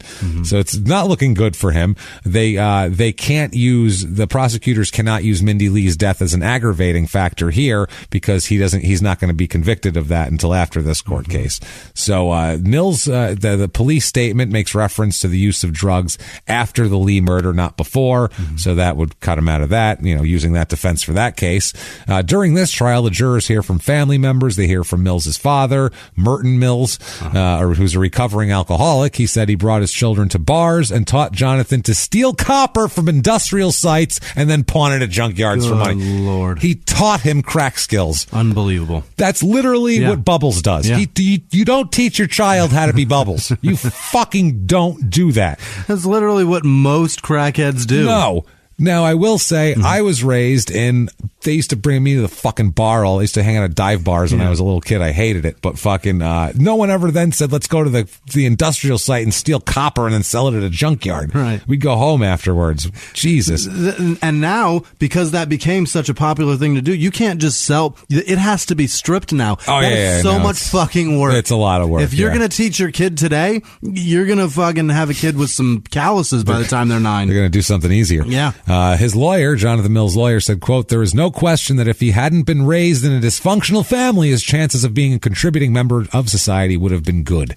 The mother told the court that the father verbally abused him when he was a kid. Oh, no. What father didn't? So what? Telling him he was no good and would never amount to anything. Yeah, it sounds like every Italian father. Hey, you're no fucking good. You're never going to amount to nothing. That's how you motivate your kids in New York. Sounds like every person that was born in 73. It's everybody I've ever heard. You know how many times I've heard people yell that at my friends? Right. You know, good bastard. You're never going to amount to anything. You fucking loser. She also claimed that the father used his belt for discipline now and then. I was going to say, my grandfather used to whip that shit off. His lawyers say he's a changed man. Yeah. He said he's a man who's been driven by one thing for years, and that's a desire to get and use drugs. Years of run-ins with the law and all of this just shows what a big time thief he is. And they said now, though, the Mills they've come to know is a completely different person. They called it a metamorphosis. Metamorphosis. They said when he first came in, this is public defender, quote, when he first came in, he was in full junkie mode. It was very obvious. Over the past 4 years, because this trial is 4 years later, I have seen a healing process. So, he killed 2 kids. I don't give a shit. He didn't heal. How much he's healed. Let's fucking open that wound back up again then. I don't care. They should give him crack for like a week just to get him hooked so he has to detox off of it again just because it'll hurt. That's what they should do. I swear to God. Can you inject someone with enough coke so it'll make you have like fucking withdrawals but not actually get high? Can we do that to him? Every once in a while, give him a taste. Re-addict him every 6 days. Every 2 months, just re-hook him. So then he spends the next 2 months just grinding his teeth wanting crack. Yeah. And then when he's finally kicked it, he's like, that's better. Right in there again. Force him. Wow. So his other attorney says being in prison has finally helped him kick the drug habit, and quote, he's a nice guy with a big heart. Now that he hasn't been on drugs for years. So, oh boy. They said he doesn't even smoke anymore. He's been not even cigarettes. He's not allowed. He's been clean. I'm sure of that. The guy says, he says it's like his brain, his lawyer says it's like Mills's brain is healing from the years of abuse. Quote, his whole personality has changed. I've seen a metamorphosis. He's ashamed of what happened. He's cooperative and pleasant. From the beginning, he was remorseful and having nightmares about what happened, and that's continued to this day. Well, isn't that terrible? He said, quote, he's not a raging bull. Yeah. No. And you're not a scientist either, because guess what doesn't heal? Fucking brains. You can't regenerate brain cells. Yeah. Well, then his lawyer said, quote, he's had several detoxes, like 2 or 3 days, but he's never had a long-term inpatient program. Even when he tried to apply for programs there were never any beds. No one can say if it would have made a difference, but it couldn't have hurt. Drug addiction's a disease and not an easy one to beat. Well, so is murder. It's a bad disease. And it's really hard to beat. Really hard to because they're dead. The police chief, after the court proceedings here, this is the retired Chief Kenneth Cruz. He was chief from 86 to 2002, and he knows He knows Jonathan Mills real well from that whole time. He talks about he talks about the whole thing. He said Mills was on top of the suspect list anytime the town had a quote crime wave, which is like some shit getting stolen out of someone's car. Shit getting broken into a lot. He says, quote, he is a conniving little scumbag. That's the police chief to a reporter with a tape recorder. I like that guy. I like you, sir. He's a conniving little scumbag. He always has been, and he played that jury like a fiddle. It's inconceivable that one illegal behavior, his drug abuse, could justify another illegal act, the murders. There won't be a Christmas when I don't. There won't be a Christmas when I don't remember those two little kids, and it's the same for a lot of my police officers. This guy gets to have a roof over his head and 3 meals a day. All those kids get is a headstone. Oh, Jesus, they should have brought him out in court. Closing argument by this guy, and then he says that he's a conniving little scumbag. These fucking kids, all they get's a headstone. The jury would have been like, oh my God, guilty. Kill him. He is more grim than Karen. Yeah, he is grim, fucking grim. What is he? The chief, Grim Chief Cruz. Grim Kenneth, actually, because he's Kenneth Cruz. Grim Kenneth. Kenneth Cruz. Grim Kenneth. We got Grim Kenneth and Grim Karen. You are not going to believe this. Grim Kenneth. That is my uncle's name. Are you kidding me? Married to Karen? No, that's Karen's brother. Oh, my God. And then Kathy's the other one? Put upon Kathy. Grim Karen, Grim Kenneth. And my mom, Kelly. Hold on, let's try it in the voice. Fucking amazing. This guy gets to have a roof over his head and 3 meals a day. All those kids get is a headstone. Yeah, he's Grim Kenneth. He's true and I like him, but shit's grim, brother. It's grim. Fucking Uncle grim. Kenny, Aunt Karen, Aunt Kathy, I am so sorry. Oh my God. That you guys are being drugged through the mud. Sorry, guys. It's not you. It's a whole new thing now. This is the fucking greatest thing in the world. So the fucking funny. Shriners. Jesus, all of them. Oh, my God. Fucking believable. Nobody likes this Mills guy. Mindy's brother-in-law, who lives 2 doors down from Mills, or did before he was in prison, he says, quote, I think he should be put to death. He is a very sick man. You can see he was disturbed. We suspected him from the beginning because he was the last person to be seen with her, but he denied knowing anything about it. Now, Mills's lawyer, he says he spent years representing people who faced the death penalty, and he just got to know a different guy than everyone's talking about here. He said, I know Jonathan with clear eyes and a clear brain. I got to like him. People may think I'm crazy, but I consider him a friend. Hell yeah. Yeah, I think you're crazy. Yeah, I agree. I am on board with you're crazy, sir. So during sentencing, somebody gets to speak, and someone who definitely deserves a voice here. Alyssa. Oh, Jesus. 10 years old at the time. She is now ready to talk to this guy in court during his sentencing. How old is she now? 15. Oh, for fuck's sake. And full of piss and vinegar. She's angry. Rightfully so, boy. Angry Alyssa. Oh, angry Alyssa is fucking mad. Let him have it, Alyssa. Anyone should be pissed off. It's this young lady here. She says, quote, and she had her whole family there. I give this kid credit for having the balls to stand up in court to somebody that slaughtered her whole family and say exactly what she feels. She said, quote, every night I fear that someone will come after me while I'm sleeping. I'm constantly wishing that my life could be normal where I wouldn't have to cry myself to sleep at night, wishing for my mother to be there to comfort me. Half the time I don't even know if I'm crying for those I've lost or for myself or for what Jonathan Mills put me through in general. She says she called him a, quote, cheap, worthless scumbag. Everybody with the scumbag. I like this kid, man. She said, quote, a lot of people in prison don't like baby killers. I hope they come and pay you a visit. I hope you burn in hell. After today, I won't waste any more time on John. He's not a part of our lives anymore. He's a part of the past as of today.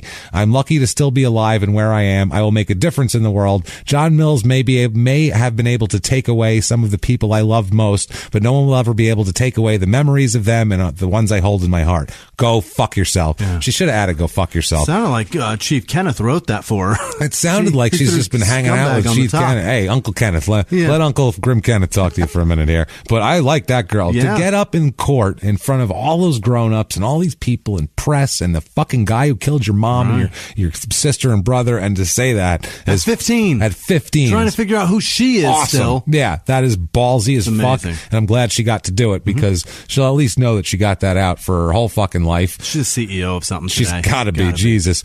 He looked back at the family over the table there, and when the judge asked him if he would like to address the court, he said yes, he does. He said, quote, "I know you hate me for what I've done. I hate myself. What I did is still in my head every day. I have to live with that."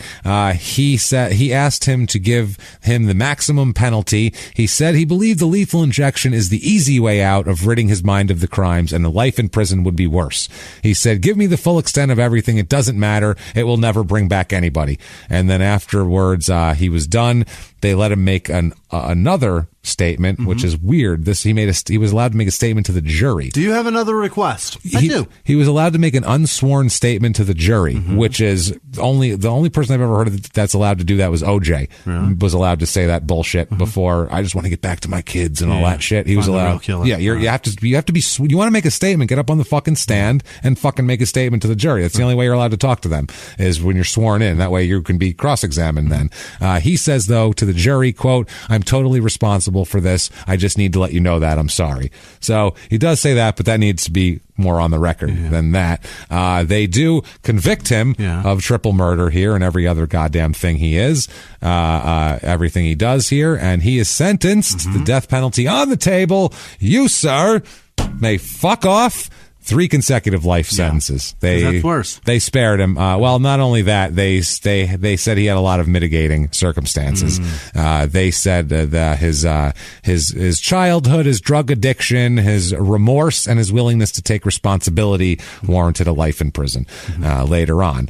So he's in prison. He appeals later on a couple of ticky-tack legal things of whether when he signed the waiver rights, whether the cop should have told him that the lawyer was ready for him and waiting for him. A couple of ticky-tack things, and they're all denied, all the appeals. They tell him to fuck off. They're like, dude, come on, bro. You know how much... Dude. Bro. There's 3. And then the other one. All right. Remember the woods? There's 3 at one, and then there's another one out there. This is a pattern. This is a lot. This is a pattern. It's too much. Yeah, it's too much. Too much. Sorry. You can't do that shit. So, he's life in prison here. So that goes by. Now, the weird thing is you meet weird people in prison. Yeah. You just do, because, there are a bunch of other people who've done bad things. He ends up being cellmates with a really bad guy. Is it one of those Cheshire guys? Really bad. Not one of the not the Pettit Cheshire murders. No, and we would never do that one because we've had people ask us to do that. We're like, every podcast has done that. Famous. It's very famous. William Devin Howell. Ever hear of him? No. 7 people disappeared in 2003 while he was mowing lawns and working other odd jobs. This was Joyvaline Martinez, Diane Cusack, Marianne Meniford, Melanie Ruth Camellini, and Marilyn Gonzalez, Danny Lee Wisnot, and Nilsa Arizmenti. Are all those women? Not Danny. Okay. Danny's a guy. 3 of the bodies were found in a wooded area in New Britain, Connecticut, behind a strip mall in 2007, and the other remains were found in the same location last year, the year before, in 2014. So this Howell was convicted of murdering Arizmendi, Nilsa Arizmendi, and is serving a 15-year sentence in his cellmates with Mills. Okay. Oh, Jesus. Now he tells Mills a whole bunch of shit. Mills is then brought in as a witness for the prosecution here in a probable cause hearing to go to trial for these 7 killings. Now, Howell originally was from Virginia. Like I said, he was in there. He killed all these different people, as we know. According to the arrest warrant here, he had told a bunch of prison inmates that he killed 7 people, and one of whose body he kept for 2 weeks in a van that he called his murder mobile. Oh, gross. He had a van that he called the murder mobile where he had all his shit in there set up, DNA everywhere. The DNA of 6 of the 7 victims were found in the van. My God. So not great. The thing is, anybody who helps bring him to trial, anybody who has information, anybody that testifies against him, there's a reward involved, Jimmy. Sure. It's $150,000. What? And this makes Mills eligible for a $150,000 reward. He had apparently Howell asked Mills to help him commit suicide in jail. Howell's nickname is Hillbilly, by the way. I like it. Yeah. He says, quote, Hillbilly wanted to die because he thought the police were going to arrest him. We're going to charge him with the other 7. I guess he said that he was going to try to overdose, and if he couldn't overdose, Howell wanted Mills to suffocate him in the cell. Mills said he'd do it. I mean, I'll kill you. Don't get me wrong. I'll kill a kid. I killed 2 kids. I got nothing. He said, but he insisted that Howell leave a note saying where his 7 victims were buried, which is actually interesting. That's an interesting clever thing. Yeah. Howell then started talking about the murders, and basically he even drew a map to where all the victims were buried. So he gets all this information. So prosecutors are going to use these exchanges to bring Howell to trial for these 7 murders. Howell apparently told another inmate, quote, there was a monster inside of me that just came out, which is what he said. He described himself as a, quote, sick ripper. That was Howell's name for himself. And then he said when he went to sleep, he was going to dream about his 7. Which he buried them in what he called his garden. That's what he called it. He's fucking disgusting, this guy. He said he wrapped one victim's body in plastic for 2 weeks because it was too cold to bury her. That fucking ground's hard. It's rough. He said he kept her. She's a badly beaten woman inside of his van and slept next to the corpse and referred to her as, quote, his baby. He's out of his fucking mind. This is insane here. Unbelievable. Now, Nancy Filialt. Can you imagine being fucking locked into a cage with that man every day? You're in this cage with this guy every fucking night. You're like, I'm fucked up, but this guy, Jesus, I'm not on crack anymore. This guy didn't even smoke crack. No, he just did this for fun, for his baby. Yeah, I didn't call anybody my baby. No. I just fucking stole money for crack. So apparently here, Catherine Kleinkoff's sister, Nancy, who's been an outspoken advocate of fucking hating Jonathan Mills for years here, she said that her family should have been contacted by the state in regards for the fact that Mills is going to get $150,000 reward for information of this shit. Now, she said, quote, what happened to the victim's right about being informed? What's one phone call? It was really disrespectful. I feel like Mills is being allowed rights that he shouldn't have and is being given respect that he doesn't deserve. It's just wrong on so many levels. Now, the woman from the Survivors of Homicide, Inc., Jessica Pisano, she says that, quote, it was one of those things where I didn't want to be the bearer of bad news. Well, no shit. Sorry, it's kind of your job. You work for, quote, Survivors of Homicide, Inc. A lot of bad news floating around that joint, probably. Jesus Christ. I would venture to say the worst news. All of it. Yeah. Never good news, except the pizza's here. Maybe if it's lunchtime. Other than that, she also said, quote, but it was shocking, and I figured no one had contacted her. I don't think her rights have been violated legally, but from a human standpoint, it could have been handled differently. Contacting her would have been the polite thing to do, if nothing else, which is honestly the classiest thing it could have said. We're not required to, but you're right. We probably should have said something. It would have been shitty to just go, well, legally we're not required to. Fuck off. Like not that. Our business. Not our business. So they were asking if the state planned to waive, basically because that family, Nancy is eligible to sue for this money. And they were wondering about the legal, if there's like an agreement where if we give Jonathan Mills this money, he has to waive it to the victims or something. And the spokeswoman said, quote, our office has not yet entered into any agreement that would waive the state's right to seek recovery. So you don't know here what's going to happen. The whole thing is people are saying like, why the fuck is this? This person shouldn't get a reward. But one of the defense attorneys said, quote, without specifically addressing this case, there would be no incentive for anyone to cooperate based on a reward if you cannot in some manner collect on the reward. What would be the point? Law enforcement across the board would indicate that there are times when they need to rely on information that comes from people who are incarcerated, and there are times when they need to give incentives for that information. This guy's a piece of shit who's going to end up back on the street. Whether this guy has 150 grand or not, he's in jail for he's not using it. Who cares? This guy's, he could be released in 5 years. And the other point is like the other nut. If we offer this money and every one of these people has the opportunity to be sued, a lot of times those people are not going to come forward with information because they're not going to get the money anyway. Exactly. What's the point? What am I buying? Court? I mean, it's one of those things. So now this lawyer said that he believes most victims' families would support the use of rewards because it helps them resolve the case. Right. So your case has justice. This next one may not. Yeah, that's the thing. Don't you want somebody else's family to get it? Yeah. And I get that you don't want him to have money. Fuck, I'm on board with you. Yeah. But for Christ's Christ's sake, we got to be able to do. What else are we going to give him? We can't. The other reward is give him freedom. You fucking want that? Would you rather have this guy who killed 7 people and slept next to him and called him their baby? You want him back out on the streets? Because I have a feeling he's going to do that shit again, probably.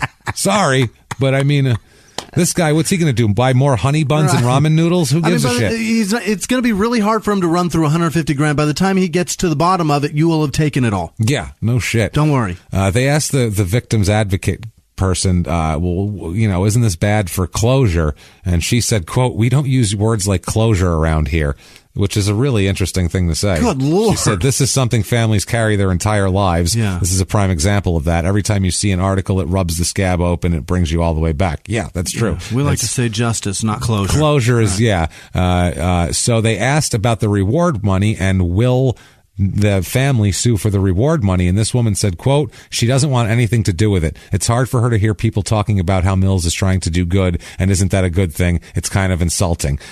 She says that the family wants nothing to do with him or his fucking money. Yeah. We just don't want to hear his name. The other point, if you get that money and you spend it, you're being reminded of that fucking twat-sickle. Yeah. Well, and then she also says, the victim's advocate person says, a lot of times people who commit crimes like this are master manipulators. Now he has the power and control over this entire situation, right, which he does. Right. She's talked. So basically, she says that the sister's mad because she says if he does get this money, basically he's profiting off of murder. Yeah. Because she said, quote, this is John benefiting from his crimes. If he wasn't in jail, he would not have received that information. Right. And then they said, would you sue her? Would you sue him? And she said, would it bring back Kitty and the kids? Then no, I wouldn't. Don't want him. Good for you. One thing I will say, now that you've heard all of this, and this Jonathan Mills is a terrible fucking guy. Yeah. He is. The other guy was worse, obviously, but this guy, he's not a good guy.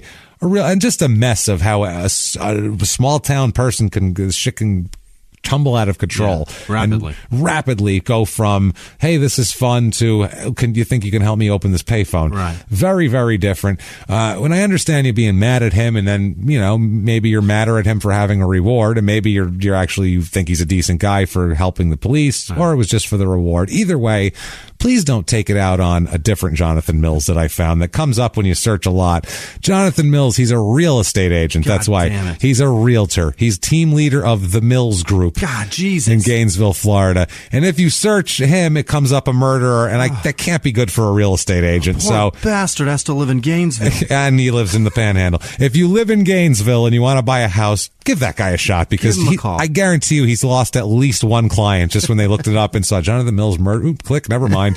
And went to the next guy who just, you know. How about Peggy Stratton? That's better. Look at her and her big toothy smile and her blonde wall of hair. Big Lane Bryant dress. Let's go, Peggy. Her big Lane Bryant dress on her.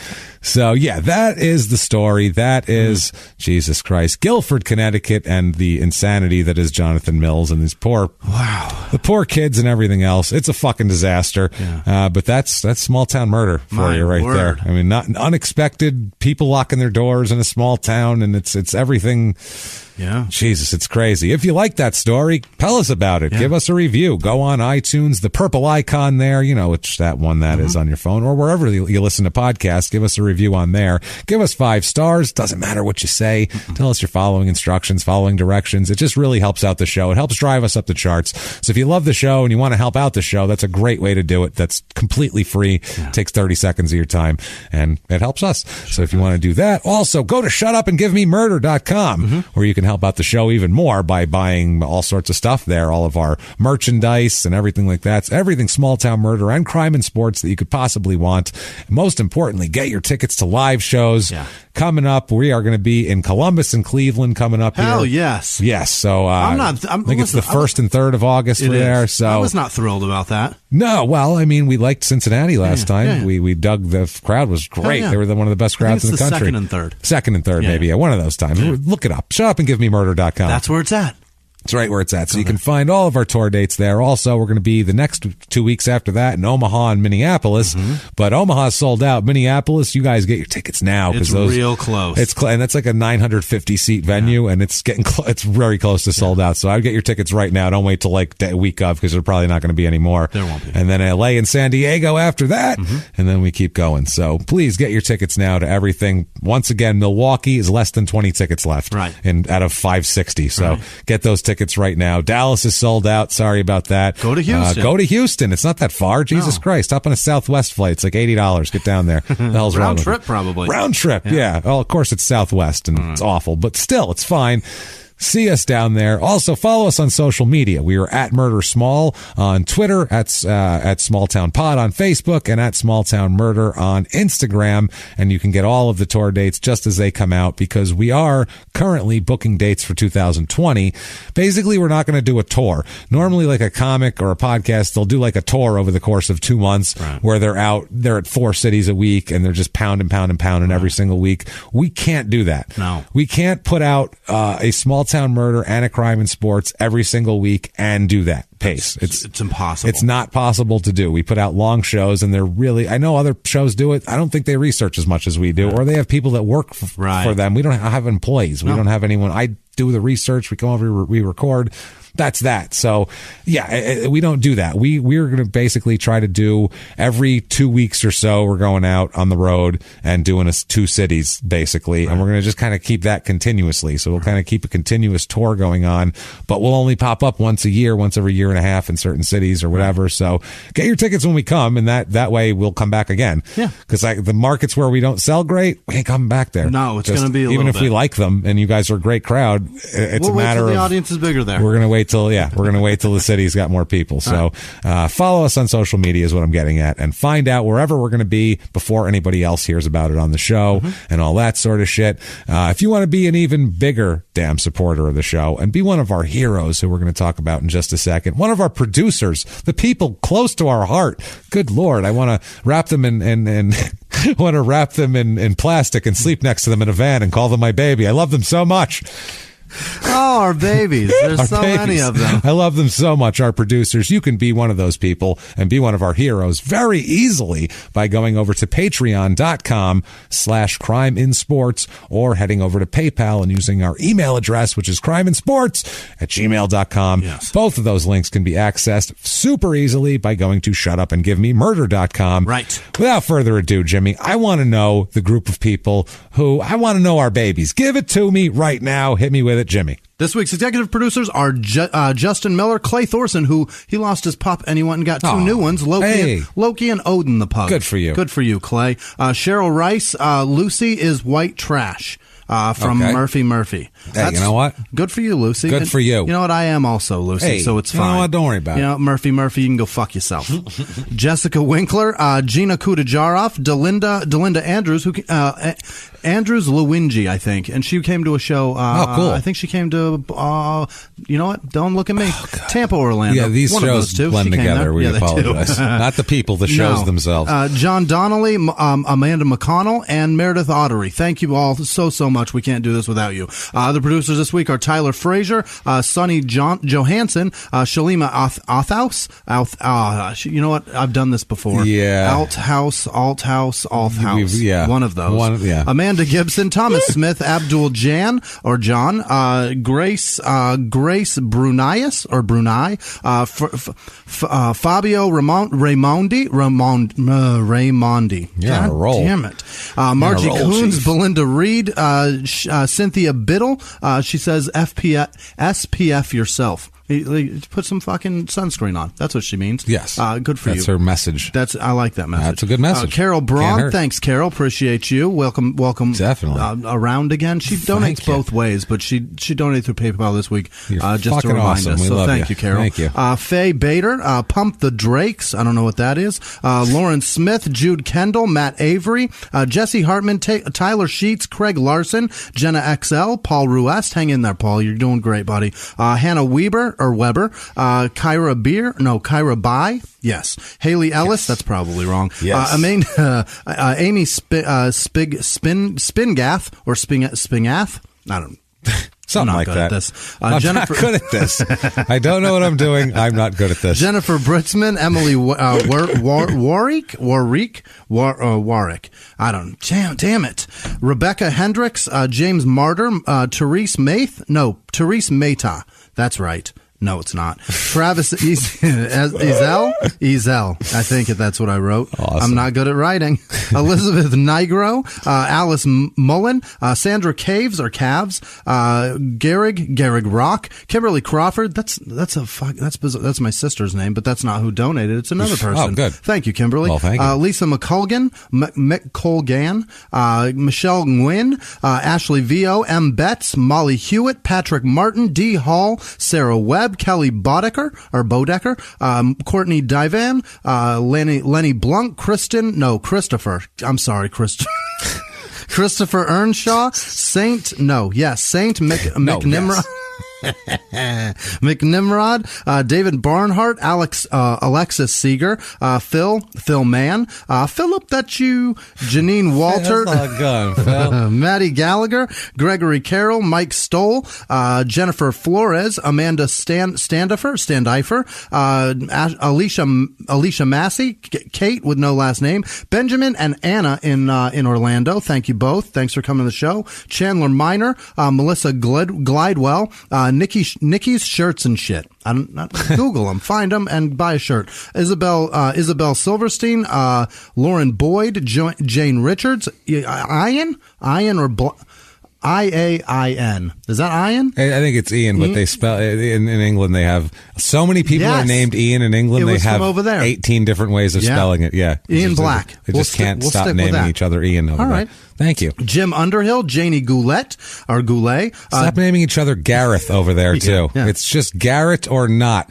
Gareth is or weird. Gary. Gary. Deborah Brace, Stephen Rude, Gary Howard. Thanks, Gary. Thanks, Gary, for everything, brother. Yeah, appreciate man, it was you. great Good to seeing hang you. out with you. Appreciate Thanks, you. man. You got shithoused, but it was fine. And so did you. Yeah, I did. So we're all right. Sheena with no last name, Robin Brand, Brendan Abels, Tommy Craig, Juan Mendoza Fournier, home stretch here, Renee Kellogg, Karen Hunsworth, Carrie Polly, John Love, Catherine Anderson, Jonathan Kaplan, McKaylee Osley, Janelle Coach or Cock, Omar Little. I see what you did, you son of a bitch. I know his name. Yeah. You know, I don't have to watch the fucking Omar. show to know the guy's name. I've told him Omar enough times by now. Gordon Cazalet Smith. This is Ikaru, I think so. No, Akiru. Cool. No, it's not. I said Haley Ellis. She donated both ways. Thank you, Haley. Rachel Coleman, Brittany Dace, or Dachi, Nicole Arsenault, Robert Ward. I don't know why I saw Brandon out of Robert, because I'm dumb. Jennifer Britzman, I said that too. She donated both ways. Thank you, Jennifer. Lane Joseph Mans, Kelly Brown, Johnny Flores, Eve KB, Leah Cook, really?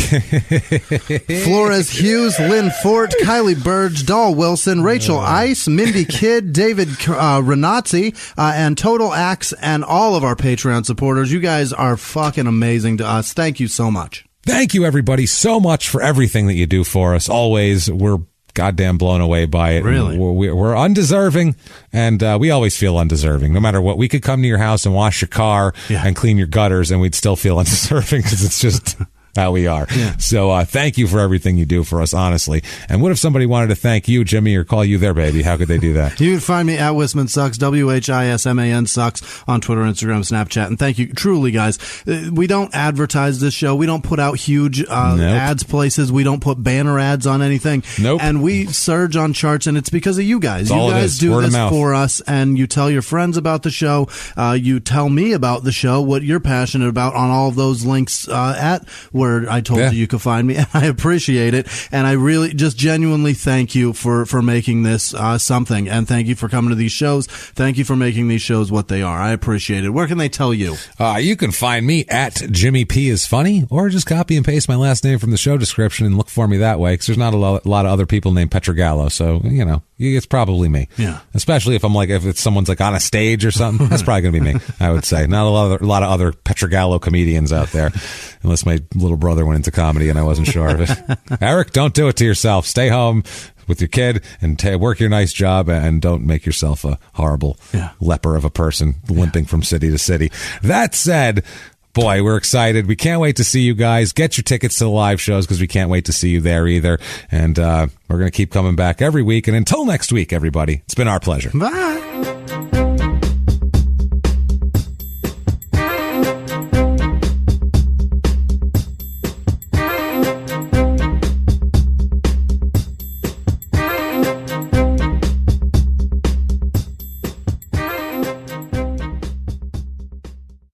like Small Town Murder, you can listen early and ad-free now by joining Wondery Plus in the Wondery app or on Apple Podcasts. Prime members can listen early and ad-free on Amazon Music. Before you go, tell us about yourself by filling out a short survey at Wondery.com/survey.